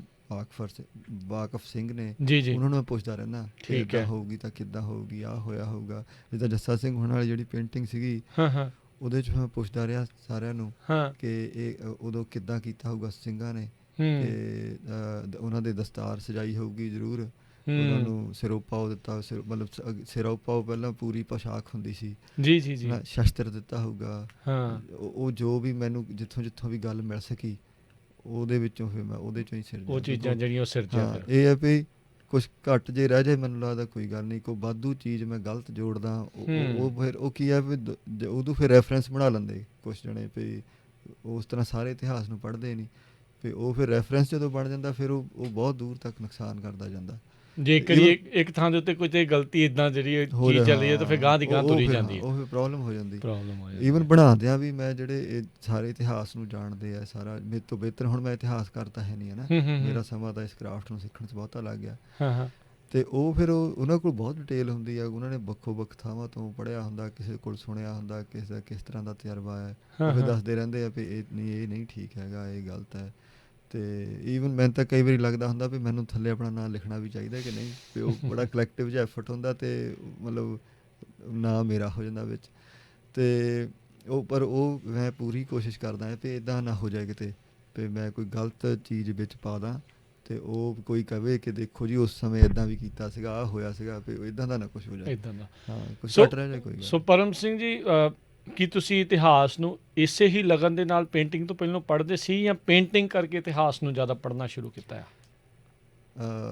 ਇਤਿਹਾਸ ਨੂੰ ਜਿੱਦਾਂ ਮੈਂ ਹੁਣ ਪੜ੍ਹਦਾ ਇਦਾਂ ਨਹੀਂ ਸੀ ਮੈਂ ਪੜ੍ਹਦਾ ਅੱਛਾ। ਪਹਿਲਾਂ। ਹਾਂ, ਉਹ ਉਂਝ ਜਿੱਦਾਂ ਆਪਾਂ ਜੁੜੇ ਰਹੀਦਾ ਹੈ, ਹਾਂ ਹਾਂ ਢਾਡੀ ਕਵੀਸ਼ਰ ਸੁਣ ਲਏ ਜਾਂ ਉਂਝ ਕਥਾ ਸੁਣ ਲਈ, ਸਾਰਾ ਹਾਂ ਕੁਝ ਹਾਂ ਉਹ ਤਾਂ ਸੀਗਾ। ਪਰ ਹੁਣ ਜਿੱਦਾਂ ਮੈਂ ਵੱਖੋ ਵੱਖਰੇ ਜਿੱਥੋਂ ਜਿੱਥੋਂ ਵੀ ਮੈਨੂੰ ਮਿਲਦਾ ਉਹ ਸਾਰਿਆਂ ਨੂੰ ਕਿ ਇਹ ਹੈ ਵੀ ਇੱਕੋ ਹੀ ਘਟਨਾ ਨੂੰ ਵੱਖੋ ਵੱਖ ਇਤਿਹਾਸਕਾਰਾਂ ਨੇ ਆਪਣੇ ਤਰੀਕੇ ਨਾਲ ਲਿਖਿਆ ਹੁੰਦਾ, ਜੋ ਵੀ ਉਹਨਾਂ ਨੂੰ ਹਵਾਲੇ ਲੱਭੇ ਜਾਂ ਹੂੰ ਜੋ ਵੀ ਸਾਰੀ ਗੱਲਬਾਤ ਬਾਰੇ ਉਹਨਾਂ ਦਾ ਅਨੁਭਵ ਸੀਗਾ। ਹੂੰ ਹੂੰ ਤੇ ਉਹ ਫਿਰ ਮੈਂ ਸਾਰਾ ਹੀ ਦੇਖਦਾ ਰਹਿੰਦਾ, ਤੇ ਫਿਰ ਮੈਂ ਪੁੱਛ ਲੈਂਦਾ ਕਿਸੇ ਨੂੰ ਵੀ ਇਹਨੇ ਇਦਾਂ ਲਿਖਿਆ, ਇਹਨੇ ਇਦਾਂ ਲਿਖਿਆ, ਹੂੰ ਕਿ ਹੂੰ ਕੀ ਹੂੰ ਉਹ ਹੂੰ। ਕਿੱਦਾਂ ਹੈ। ਜਿੱਦਾਂ ਡਾਕਟਰ ਗੁਰਪ੍ਰੀਤ ਸਿੰਘ ਹੈ, ਉਹਨਾਂ ਨੂੰ ਬਹੁਤ ਪਤਾ। ਠੀਕ ਤੇ ਹੈ। ਉਹ ਫਿਰ ਮੈਂ ਹੋਰ ਵੀ ਨੇ, ਉਹਨਾਂ ਨੂੰ ਮੈਂ ਪੁੱਛਦਾ ਰਹਿੰਦਾ, ਤੇ ਉਹ ਜੋ ਫਿਰ ਠੀਕ ਬਣੇ ਗੱਲ ਉਹਨੂੰ ਆਪਾਂ ਉਹਦੇ ਵਿੱਚ ਰੱਖਦੇ। ਸੋ ਸੋ ਪ੍ਰੋਸੈਸ ਦੇ ਵਿੱਚ ਆ ਵੀ ਪਹਿਲਾਂ ਤੁਸੀਂ ਪੜ੍ਹਦੇ ਆ, ਕੋਈ ਘਟਨਾ ਤੁਹਾਨੂੰ ਲੱਗਦਾ ਵੀ ਆਹ ਹੈਗੀ ਆ, ਫਿਰ ਹੂੰ ਉਸ ਦੇ ਇਰਦ ਗਿਰਦ ਤੁਸੀਂ ਹੋਰ ਜ਼ਿਆਦਾ ਜਾਣਕਾਰੀਆਂ ਇਕੱਤਰ ਕਰਦੇ ਆ, ਹੂੰ ਹੂੰ ਤੇ ਫਿਰ ਓਵਰਆਲ ਜੇ ਪ੍ਰੋਸੈਸ ਨੂੰ ਦੇਖਿਆ ਜਾਵੇ ਤਾਂ ਇਹ ਇੱਕ ਇਤਿਹਾਸ ਨੂੰ ਪੜ੍ਹਨ ਤੋਂ ਲੈ ਕੇ ਪੇਂਟਿੰਗ ਤੱਕ ਦਾ ਸਫ਼ਰ ਆਪਾਂ ਕਿੰਨਾ ਦੇਖ ਰਹੇ ਹਾਂ, ਕਿੰਨਾ ਚਿਰ ਲੱਗ ਜਾਂਦਾ? ਮੈਂ ਕੁਝ ਸਮੇਂ ਦੇ ਵਿੱਚ ਬੰਨਣਾ ਨਹੀਂ ਚਾਹੁੰਦਾ, ਪਰ ਫਿਰ ਹਾਂ। ਵੀ ਅਮੂਮਨ ਤੁਹਾਡੇ ਹਿਸਾਬ ਦੇ ਨਾਲ ਕਿੰਨਾ ਕੁ ਸਮਾਂ ਤੁਹਾਨੂੰ ਜਿਹੜਾ ਇਦਾਂ ਲੱਗ ਜਾਂਦਾ, ਜਿਹੜੇ ਖਾਸ ਕਰਕੇ ਇਤਿਹਾਸਿਕਲੀ ਜਿਹੜੇ ਹਿਸਟੋਰੀਕਲੀ ਐਕੂਰੇਟ ਜਿਹੜੀ ਬਣਾਉਣ ਦੀ ਤੁਹਾਡੀ ਇੰਨੀ ਕੋਸ਼ਿਸ਼ ਹੁੰਦੀ ਹੈ ਨਾਲ? ਜਿਹੜਾ ਤਾਂ ਸਾਰਾ ਸਮਾਂ ਤਾਂ ਹੁਣ ਇਦਾਂ ਮੈਨੂੰ ਅੰਦਾਜ਼ਾ ਨਹੀਂ, ਕਿਉਂ ਮੈਂ ਮਤਲਬ ਕਦੇ ਉਹ ਕੀਤਾ ਨਹੀਂ ਕਾਊਂਟ ਜਾਂ ਵੀ ਕਿੰਨੇ ਹਾਂ ਸਮਾਂ ਹਾਂ ਮੈਨੂੰ ਹਾਂ। ਕਿਹੜੇ ਕੰਮ ਤੇ ਲੱਗਿਆ, ਕਿੰਨਾ ਕਿਹੜੇ ਹੂੰ ਤੇ। ਹੂੰ ਜਿਹੜਾ ਜਿੱਦਾਂ ਮਤਲਬ ਪੇਂਟਿੰਗ ਸ਼ੁਰੂ ਕਰ ਲਈ, ਸ਼ੁਰੂ ਕਰਨ ਤੋਂ ਪਹਿਲਾਂ ਉਹਦਾ ਵੀ ਕੀ ਬਣਾਉਣਾ ਹੈ, ਤੇ ਉਹਦੇ ਲਈ ਕੀ ਕੀ ਰੈਫਰੈਂਸ ਚਾਹੀਦੇ ਆ, ਉਹ ਇਕੱਠਾ ਕਰਨ ਦਾ ਸਮਾਂ ਹੁੰਦਾ। ਠੀਕ ਹੈ। ਬਣਾਉਣ 'ਤੇ ਨਹੀਂ ਓਨਾ ਸਮਾਂ ਲੱਗਦਾ, ਜਿਹੜਾ ਪਹਿਲਾਂ ਹੈ ਉਹਦੇ 'ਤੇ ਬਹੁਤ ਸਮਾਂ ਲੱਗ ਜਾਂਦਾ ਵੀ ਕਿਹੜੀ ਘਟਨਾ ਨੂੰ, ਉਹਦੇ ਲਈ ਕਿੱਦਾਂ ਦੇ ਹਵਾਲੇ ਚਾਹੀਦੇ ਹੈ, ਹੂੰ ਕੀ ਹੂੰ ਕੁਛ ਚਾਹੀਦਾ ਉਸ ਸਮੇਂ ਦੇ ਵਿੱਚ, ਕਿੱਦਾਂ ਦਾ ਆਲਾ ਦੁਆਲਾ ਸੀਗਾ, ਕਿੱਦਾਂ ਦੇ ਕੀ ਹੋ ਸਕਦਾ, ਸਾਰਾ ਕੁਛ। ਜਿੱਦਾਂ ਸਰਦਾਰ ਲਹਿਣਾ ਸਿੰਘ ਹੋਣ ਵਾਲੀ ਪੇਂਟਿੰਗ ਹੈ, ਹਾਂਜੀ। ਉਹ ਉਦੋਂ ਜਦੋਂ ਅਬਦਾਲੀ ਲਾਹੌਰ ਆਇਆ ਤਾਂ ਉਹ ਇੱਥੋਂ ਕਸੂਰ ਵੱਲ ਨੂੰ ਚਲੇ ਗਏ ਸੀਗੇ, ਠੀਕ ਹੈ। ਤੇ ਉਹ ਹੁਣ ਲਾਹੌਰ ਰਹੇ ਸੀਗੇ, ਹੂੰ ਹੂੰ ਉਹਨਾਂ ਨੇ ਰਾਜ ਕੀਤਾ ਸੀਗਾ। ਸੋ ਉਹ ਜੋ ਕੁਛ ਵੀ ਮੈਨੂੰ ਉਦੋਂ ਦਾ ਸਾਜੋ ਸਮਾਨ ਮਿਲ ਸਕਿਆ ਉਹਨਾਂ ਕੋਲ ਹੋਊਗਾ, ਕਿਉਂਕਿ ਉਹ ਉਸ ਟਾਈਮ ਤੱਕ ਤਾਂ 1766 ਦੀ ਉਹ ਗੱਲ ਹੈ ਜੀ ਜੀ ਵੀ ਜੀ। ਮਤਲਬ ਬਹੁਤ ਜ਼ੋਰ ਸੀਗਾ ਸਿੰਘਾਂ ਦਾ, ਉਹਨਾਂ ਕੋਲ ਪੂਰਾ ਸ਼ਾਹੀ ਸਾਜੋ ਸਮਾਨ ਸੀਗਾ। ਵੀ ਜਿਹੜਾ ਤੰਬੂ ਵੀ ਬਣਾਇਆ ਉਹਦੇ ਵਿੱਚ ਵੀ ਜਿਹੜੀ ਉਹ ਪਿੱਛੇ ਵਿੱਚ ਪੇਂਟਿੰਗ ਹਾਂ, ਬਣਾਈ ਤੰਬੂ ਤੇ, ਉਹ ਵੀ ਉਸ ਦੇ ਨਾਲ ਮੈਚ ਉਹ ਕਰਦੀ ਉਸ ਆ। ਸਮੇਂ ਦੇ ਜੋ ਸੀਗੇ ਡਿਜ਼ਾਈਨ, ਹਾਂਜੀ। ਉਹੀ ਹੈ ਉਹਦੇ 'ਚ ਵਰਤੇ ਮੈਂ। ਹੂੰ ਹੂੰ ਤੇ ਹੂੰ ਜੋ ਵੀ ਜਿੰਨਾ ਕੁ ਵੀ ਲੱਭ ਸਕਿਆ, ਬਾਕੀ ਸਾਰੀਆਂ ਪੇਂਟਿੰਗਾਂ 'ਚ ਵੀ ਹੂੰ। ਜੀ ਜਿੱਦਾਂ ਜਿਹੜੀ ਇੱਕ ਗੁਰਜ ਹੈ ਸਰਦਾਰ ਜੱਸਾ ਸਿੰਘ ਹੋਣ ਵਾਲੀ ਪੇਂਟਿੰਗ 'ਚ, ਜੀ। ਉਹ ਹੁਣ ਵੀ ਬੁੱਢਾ ਦਲ ਕੋਲ ਹੈਗੀ ਆ, ਹੁਣ ਉਮੀਦ ਹੈ ਕਿ ਹੋਊਗੀ, ਪਿਛਲੇ ਸਮੇਂ 'ਚ ਤਾਂ ਸੀਗੀ। ਠੀਕ ਹੈ। ਤੇ ਉਹ ਉਸ ਸਮੇਂ ਤੋਂ ਹੀ ਚੱਲੀ ਆਉਂਦੀ ਹੈ, ਉਹ ਸਰਦਾਰ ਜੱਸਾ ਸਿੰਘ ਹੋਣਾ ਕੋਲ ਸੀਗੀ, ਉਹ ਦਿੱਤੀ ਸੀ ਗੁਰੂ ਸਾਹਿਬ ਦੇ ਸਮੇਂ ਤੋਂ ਹੀ ਚੱਲਦੀ ਆਉਂਦੀ, ਅੱਗੇ ਤੋਂ ਅੱਗੇ ਦਿੰਦੇ ਸੀਗੇ। ਠੀਕ ਹੈ। ਸੋ ਉਹ ਕਿੱਦਾਂ ਦੀ ਆ, ਉਹ ਸਾਰੀ ਮਿਲ ਗਈ ਸੀ ਉਹਦੀ ਫੋਟੋ ਇੱਕ। ਠੀਕ ਹੈ। ਤੇ ਹਾਂ। ਇੱਦਾਂ ਫਿਰ ਜੋ ਚੀਜ਼ਾਂ ਮਿਲ ਜਾਂਦੀਆਂ ਉਹ ਤਾਂ ਮੈਂ ਉਹਦੇ ਵਿੱਚ ਜੋੜ ਦਿੰਦਾ, ਹੂੰ ਹੂੰ। ਜਿਹਨਾਂ ਦਾ ਨਹੀਂ ਪਤਾ ਉਹ ਫਿਰ ਮੈਂ ਆਪਣੇ ਕੋਲੋਂ ਕੋਈ ਮਰਜ਼ੀ ਨਾਲ ਨਹੀਂ ਕਰਦਾ। ਠੀਕ ਹੈ ਵੀ ਹਾਂ, ਜੀ। ਕਈ ਚੀਜ਼ਾਂ ਦੇ ਵਿੱਚ ਇਹ ਵੀ ਹੈ ਵੀ ਪੇਂਟਿੰਗਾਂ ਬਣ ਗਈਆਂ, ਗੱਲਾਂ ਦਾ ਬਾਅਦ 'ਚ ਪਤਾ ਲੱਗਾ, ਹੂੰ ਹੂੰ ਉਹ 'ਚ ਹੁਣ ਜੇ ਤਾਂ ਸੋਧ ਦੀ ਜਿੰਨੀ ਕੁ ਗੁੰਜਾਇਸ਼ ਹੈ ਉਹ ਫਿਰ ਮੈਂ ਕਰਦਾ ਰਹਿੰਦਾ, ਕਰ ਦਿੰਦੇ ਆ। ਜਿਹੜੀ ਨਹੀਂ ਹੋ ਸਕਦੀ ਉਹ ਆਪਾਂ ਉਂਝ ਦੱਸ ਦੇਈਦਾ ਕਿ ਇਹ ਮੈਨੂੰ ਬਾਅਦ 'ਚ ਪਤਾ ਲੱਗਿਆ, ਜਦੋਂ ਵੀ ਕੋਈ ਉਹਦੇ ਬਾਰੇ ਉਸ ਇਸ ਪੇਂਟਿੰਗ ਲਈ ਉਹ ਬਾਰੇ ਰਹਿ ਗੱਲ ਗਈ ਕਰੇ। ਵਿੱਚ। ਹਾਂ, ਵੀ ਉਹ ਰਹਿ ਗਈ ਵੀ ਆਪਾਂ ਵੀ ਇੱਦਾਂ ਨਹੀਂ ਹੈ, ਇੱਦਾਂ ਹੈ। ਜੀ। ਤੇ ਤੁਸੀਂ ਦੋ ਤਰੀਕੇ ਦੀ ਪੇਂਟਿੰਗ ਕਰਦੇ ਆ, ਆਇਲ ਪੇਂਟਿੰਗ ਤੇ ਡਿਜੀਟਲ ਜਿਹੜੀ ਪੇਂਟਿੰਗ ਆ, ਉਹ ਦੋਨੋਂ ਤਰੀਕੇ ਦੀ ਕਰਦੇ ਆ। ਥੋੜਾ ਪ੍ਰੋਸੈਸ ਜੇ ਤੁਸੀਂ ਦੋਨਾਂ ਦਾ ਜੇ ਤੁਸੀਂ ਜ਼ਿਕਰ ਕਰੋ, ਥੋੜਾ ਦੱਸ ਸਕੋ ਤਾਂ। ਆਇਲ ਪੇਂਟਿੰਗ ਤੇ ਆਇਲ ਪੇਂਟਿੰਗ ਹੈਗੀ ਕਿ ਉਹ ਔਖੀ ਹੈ ਡਿਜੀਟਲ ਨਾਲੋਂ ਬਹੁਤ, ਹੂੰ ਹੂੰ। ਤੇ ਉਂਝ ਜ਼ਿਆਦਾ ਕਰਾਫਟ ਦੇ ਪੱਖੋਂ ਜ਼ਿਆਦਾ ਸਵਾਦਲੀ ਹੈ। ਸਵਾਦ ਲਈ ਆ, ਉਹ ਮਜ਼ਾ ਉਹਦਾ ਹੁੰਦਾ ਬਹੁਤ ਜ਼ਿਆਦਾ। ਬਹੁਤ ਸਵਾਦ, ਥੋੜ੍ਹੀ ਔਖੀ ਹੋਣ ਕਰਕੇ ਵੀ ਸ਼ਾਇਦ। ਬਾਕੀ ਉਹ ਮੈਂ ਪਹਿਲਾਂ ਜ਼ਿਆਦਾ ਬਹੁਤ ਲੰਮਾ ਸਮਾਂ ਕਰਦਾ ਵੀ ਰਿਹਾ, ਉਹ ਮਤਲਬ ਉਹਦਾ ਇੱਕ ਫੀਲ ਜਿਹੀ ਦਾ ਜਿਹੜਾ ਹੈ ਨਾ, ਉਹ ਬਹੁਤ Different ਹੈ। ਫਰਕ ਹੈ, ਵਧੀਆ। ਕਿਉਂ ਹੂੰ ਹੂੰ। ਦੂਜੀ ਦਾ ਸਕਰੀਨ 'ਤੇ ਕਰ ਰਹੇ ਹੋ ਕੋ ਮਤਲਬ, ਪਰ ਜਿਹੜਾ ਉਹ ਹੈਗਾ ਵੀ ਰੰਗ ਮਿਕਸ ਕਰਨਾ, ਰੰਗ ਨੂੰ ਲਾਣਾ ਉਹਦੇ 'ਤੇ, ਉਹ ਬਹੁਤ ਜ਼ਿਆਦਾ ਵਧੀਆ। ਵੱਖਰੇ ਤਰ੍ਹਾਂ ਦੇ ਬ੍ਰਸ਼ ਜਿਹੜੇ ਲੈ ਕੇ ਆਉਣੇ, ਹਾਂ, ਉਹਦੇ ਵਿੱਚ ਫਿਰ ਹਾਂ। ਥੋੜਾ ਈਜ਼ੀ ਆ, ਗਲਤੀ ਹੋ ਗਈ ਆਂਡੂ ਕਰ ਲਿਆ। ਇਹ ਡਿਜੀਟਲ ਦੇ ਵਿੱਚ ਤਾਂ ਕੁਛ ਨਹੀਂ ਹੈਗਾ, ਡਿਜੀਟਲ ਵੱਖੋ ਵੱਖਰੀ ਲੇਅਰ ਹੈ, ਤੁਸੀਂ ਇੱਕ ਚੀਜ਼ ਬਣਾ ਲਈ, ਤੁਸੀਂ ਉਹਨੂੰ ਨਹੀਂ ਹਾਂ ਛੇੜਨਾ ਚਾਹੁੰਦੇ, ਉਹਦੇ ਉੱਤੇ ਜਾਂ ਥੱਲੇ ਲੇਅਰ ਰੱਖ ਲਈ ਤੇ ਉਹ ਵੱਖਰਾ ਹੈ, ਕੁਛ ਨਹੀਂ ਹੁੰਦਾ ਉਹਨੂੰ, ਤੁਹਾਨੂੰ ਪਤਾ ਹੈ ਵੀ ਕੁਛ ਨਹੀਂ ਹੁੰਦਾ। ਈਵਨ ਜੇ ਕੁਛ ਹੋ ਵੀ ਗਿਆ ਤਾਂ ਕੁਛ ਨਹੀਂ, ਆਂਡੂ ਕਰ ਲਓ। ਤੇ ਇਹ ਬਹੁਤ ਸੌਖੀ, ਇਹ ਛੇਤੀ ਨਿਬੜ ਵੀ ਛੇਤੀ ਜਾਂਦੀ ਹੈ, ਤੇ ਉਸੇ ਕਰਕੇ ਮੈਂ ਡਿਜੀਟਲ ਪੇਂਟਿੰਗ ਹੁਣ ਕਰਦਾ ਕਿ ਸਮਾਂ ਇਹਨੂੰ ਘੱਟ ਲੱਗਦਾ। ਤੇ ਇਤਿਹਾਸ ਸਾਂਭਣ ਵਾਲਾ ਜ਼ਿਆਦਾ ਆ, ਤੇ ਹਾਂ, ਫਿਰ ਜਲਦੀ ਕਰ ਹਾਂ, ਸਕੀਏ। ਹੁਣ ਮੇਰੇ ਲਈ ਉਹ ਨਹੀਂ ਰਹੀ ਉਸ ਤਰ੍ਹਾਂ ਗੱਲ ਕਿ ਵੀ ਮੈਂ ਜਿਹੜੀ ਇੱਕ ਕਰਾਫਟ ਦੇ ਨਾਲ ਜੁੜੀ ਹੋਈ ਗੱਲ ਹੈ ਕਿ ਉਹ ਮਤਲਬ ਉਹ ਪਰ ਜੇ ਮੈਨੂੰ ਆਪ ਮੌਕਾ ਨੂੰ ਮਿਲੇ ਤਾਂ ਤੁਸੀਂ ਕਰੋਗੇ ਆਇਲ ਪੇਂਟਿੰਗ ਹੀ? ਹਾਂ ਮੈਂ ਕਰੂੰਗਾ ਜ਼ਰੂਰ। ਠੀਕ ਹੈ। ਤੇ ਉਹਦੇ ਵਿੱਚ ਮੈਨੂੰ ਆਪ ਨੂੰ ਜ਼ਿਆਦਾ ਸੀਗਾ ਪਹਿਲਾਂ ਵੀ ਮੈਂ ਇਹ ਜਿਹੜਾ ਆਪਾਂ ਪਹਿਲਾਂ ਵੀ ਗੱਲ ਕਰਕੇ ਹਟੇ ਹਾਂ। ਵੀ ਮੈਂ ਵੀ ਇਹ ਨਾ ਹੋਵੇ ਕਿ ਵੀ ਮੈਂ ਕੁਛ ਵੀ ਬਣਾਵਾਂ। ਇੱਕ ਹਾਂ ਮਨ ਦੀ ਆਪਣੀ ਪਹਿਲਾਂ ਤਸੱਲੀ ਚਾਹੀਦੀ ਨਾ ਵੀ ਹਾਂ ਜੀ ਜੀ ਜੀ। ਤੁਸੀਂ ਕਿਉਂਕਿ ਜਿਹੜਾ ਸਮਾਂ ਹੈ ਉਹ ਅਕਾਲ ਪੁਰਖ ਨੇ ਸਾਨੂੰ ਸਮਾਂ ਦਿੱਤਾ, ਸਮਾਂ ਤੇ ਕੁਛ ਤਾਕਤ ਦੇ ਕੇ ਭੇਜਿਆ, ਜੀ ਉਹ ਬੜਾ ਜ਼ਰੂਰੀ ਹੈ ਸਭ ਦਾ। ਹਾਂ ਵੀ ਮੈਂ ਕੁਛ ਵੀ ਬਣਾ ਕੇ ਐਵੇਂ ਕੱਚਾ ਪਿੱਲਾ ਜਾਂ ਲੋਕਾਂ ਸਮਾਂ ਹੀ ਖਰਾਬ ਸੰਗਤ ਦਾ ਜਾਂ ਸਭ ਦਾ ਕਰਾਂ, ਹਾਂ ਉਹ ਠੀਕ ਨਹੀਂ। ਸੋ ਤਾਂ ਉਹ ਮੇਰੇ ਆਪਣੇ ਮਨ ਦਾ ਸੀਗਾ ਸ਼ੰਕਾ। ਉਹ ਫਿਰ ਜਦੋਂ ਮੈਨੂੰ ਲੱਗਿਆ ਕਿ ਠੀਕ ਹੈ ਕੋਈ ਨਹੀਂ, ਹੁਣ ਇੰਨੇ ਕੁ ਜੋਗਾ ਮੈਂ ਹੈਗਾ ਕਿ ਵੀ ਇੰਨਾ ਨਹੀਂ ਸਮਾਂ ਮੈਂ ਖਰਾਬ ਕਰਦਾ। ਹੂੰ ਸੋ ਹੁਣ ਮੇਰਾ ਜਿਹੜਾ ਜ਼ਿਆਦਾ ਹੈ ਉਹ ਉਸ ਤਰ੍ਹਾਂ ਕੋਈ ਹੈ ਨਹੀਂ ਵੀ ਕੋਈ ਜੇ ਮੈਨੂੰ ਕਵੇ ਕਿ ਨਹੀਂ ਤੂੰ ਤਾਂ ਇਹ ਕਰਦਾ ਉਹ ਕਰਦਾ, ਮੈਨੂੰ ਕੋਈ ਸਮੱਸਿਆ ਨਹੀਂ ਵੀ ਤੈਨੂੰ ਆਹ ਨਹੀਂ ਆਉਂਦਾ ਤੇ ਤੂੰ ਆਹ ਨਹੀਂ ਬਣਦਾ।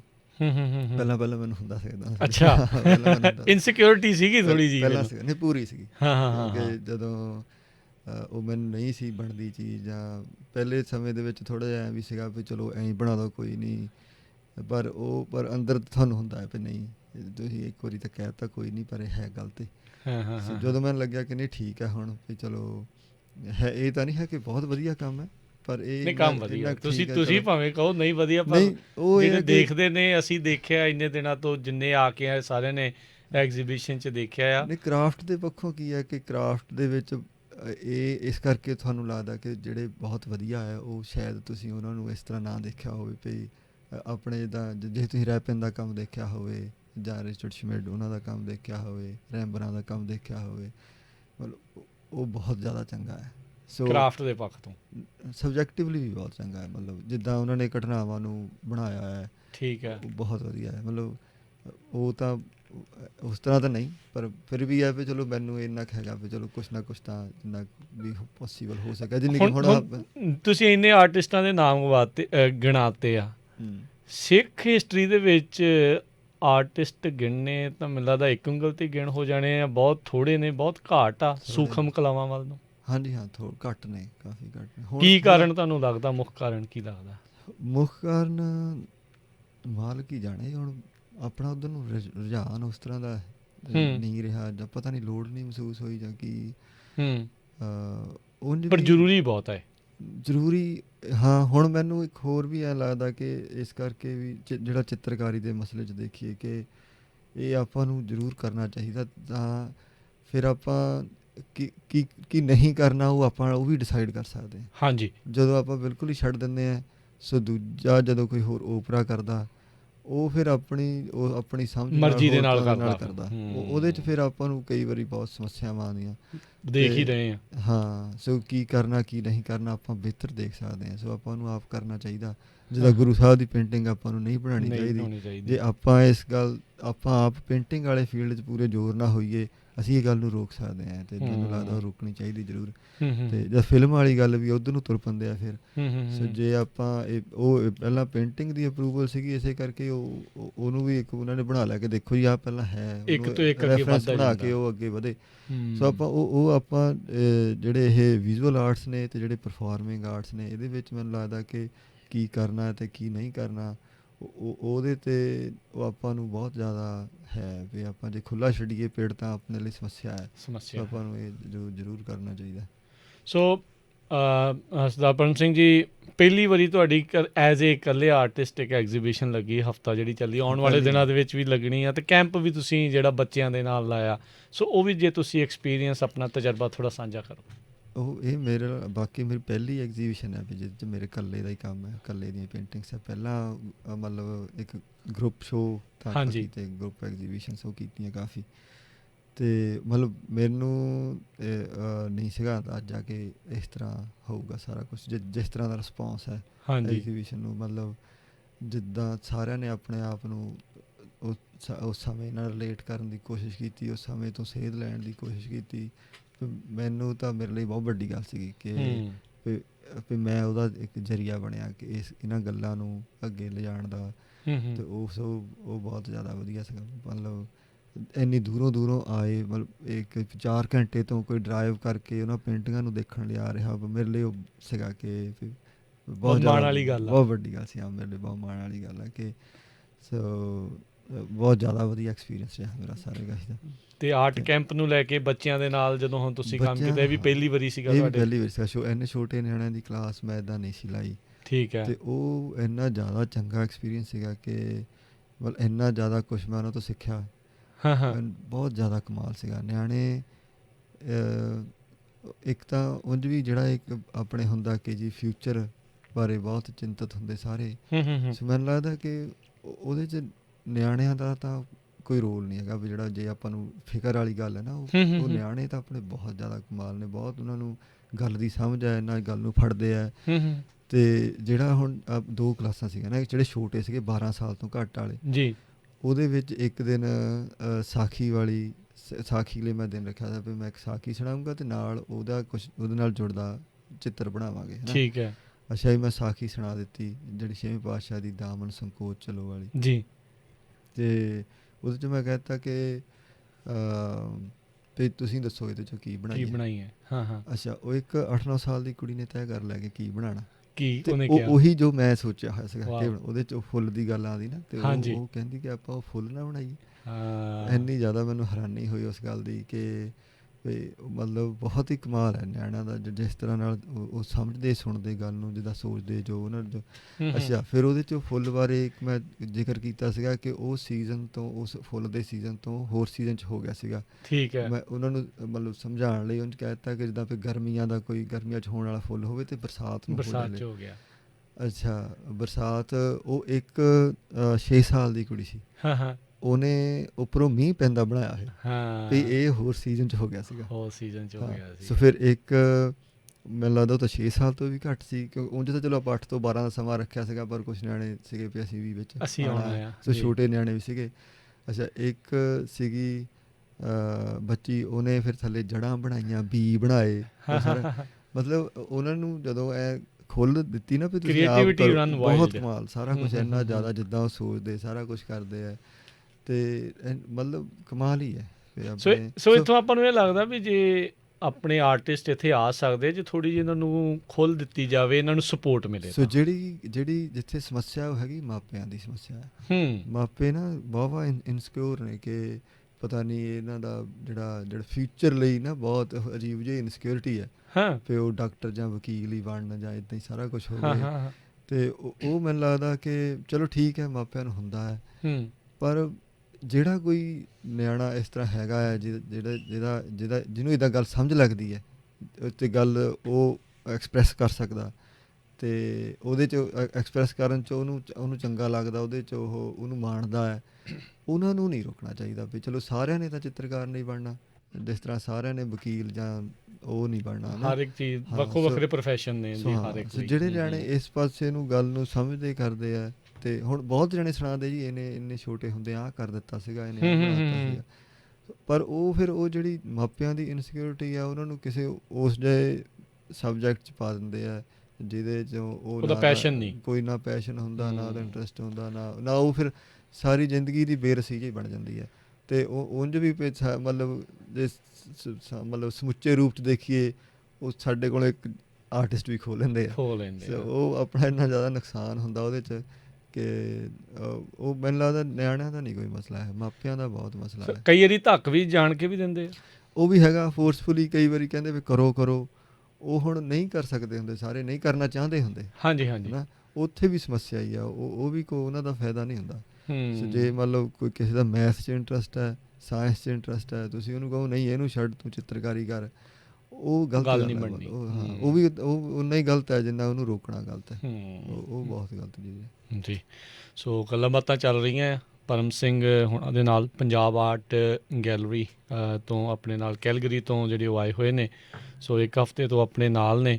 ਸੋ ਆਪਾਂ ਇਹਨਾਂ ਦੇ ਨਾਲ ਗੱਲਬਾਤ ਕੀਤੀ ਆ। ਸੋ ਇਹਨਾਂ ਦੇ ਬਾਰੇ ਜੇ ਚਲੋ ਇੱਦਾਂ ਦੇ ਮੈਂ ਹੁਣ ਅਖੀਰ ਜਿਹੇ ਦੇ ਵਿੱਚ ਜਾ ਕੇ ਦੱਸ ਰਿਹਾ ਵੀ ਬੜੇ ਹੀ ਨਿੱਘੇ ਸੁਭਾਅ ਦੇ, ਡਾਊਨ ਟੂ ਅਰਥ ਜਿਨ੍ਹਾਂ ਨੂੰ ਆਖਿਆ ਜਾਂਦਾ ਹੈ, ਬੜੇ ਹੀ ਸੌਫਟ ਸਪੋਕਨ ਨੇ, ਅਤੇ ਇਤਿਹਾਸ ਨੂੰ ਬਹੁਤ ਚੰਗੇ ਤਰੀਕੇ ਦੇ ਨਾਲ ਇਹ ਪੜ੍ਹਦੇ ਨੇ ਅਤੇ ਉਸ ਨੂੰ ਜਿਹੜਾ ਇਹ ਫਿਰ ਚਿੱਤਰਕਾਰੀ ਦੇ ਰੂਪ ਦੇ ਵਿੱਚ ਕੈਨਵਸ ਦੇ ਵਿੱਚ ਉਤਾਰਦੇ ਨੇ। ਅਤੇ ਹੁਣ ਇਹ ਰਾਈਟ ਨਾਓ 18ਵੀਂ ਸਦੀ ਦੇ ਜਿਹੜੇ ਸਿੱਖ ਇਤਿਹਾਸ ਆ ਉਸ ਦੇ ਉੱਤੇ ਵੱਖ-ਵੱਖ ਪੇਂਟਿੰਗਸ ਜਿਹੜੀਆਂ ਉਹ ਬਣਾ ਰਹੇ ਆ, ਚਾਹੇ ਗਰਜਾ ਸਿੰਘ ਬੋਤਾ ਸਿੰਘ ਹੁਣਾਂ ਦੇ ਦੁਆਰਾ ਲਾਈ ਗਈ ਚੁੰਗੀ ਆ ਨਾਕਾ ਆ ਉਸ ਨੂੰ ਲੈ ਕੇ ਹੋਵੇ, ਬਾਬਾ ਦੀਪ ਸਿੰਘ ਜੀ ਜਿਹੜੇ ਅਬਦਾਲੀ ਦੁਆਰਾ ਕੀਤੀ ਗਈ ਬੇਅਦਬੀ ਦਾ ਜਿਹੜਾ ਹੈ ਉਸ ਨੂੰ ਬਦਲਾ ਲੈਣ ਦੇ ਲਈ, ਸ਼ਹਾਦਤਾਂ ਦੇਣ ਦੇ ਲਈ ਜਾਣ ਲੱਗੇ ਹੁਣ ਸਿੰਘਾਂ ਦੇ ਨਾਲ, ਉਸ ਨੂੰ ਲੈ ਕੇ ਜੱਸਾ ਸਿੰਘ ਆਹਲੂਵਾਲੀਆ ਹੁਣਾਂ ਨੂੰ ਜਦੋਂ ਸੁਲਤਾਨੁਲ ਕੌਮ ਜਿਹੜਾ ਆ ਉਹ ਖਿਤਾਬ ਦਿੱਤਾ ਗਿਆ ਸੀ, ਜਿਹੜਾ ਕਿ ਵੱਡੇ ਘੱਲੂ ਘਾਰੇ ਦਾ ਇੱਕ ਹਿਸਾਬ ਦੇ ਨਾਲ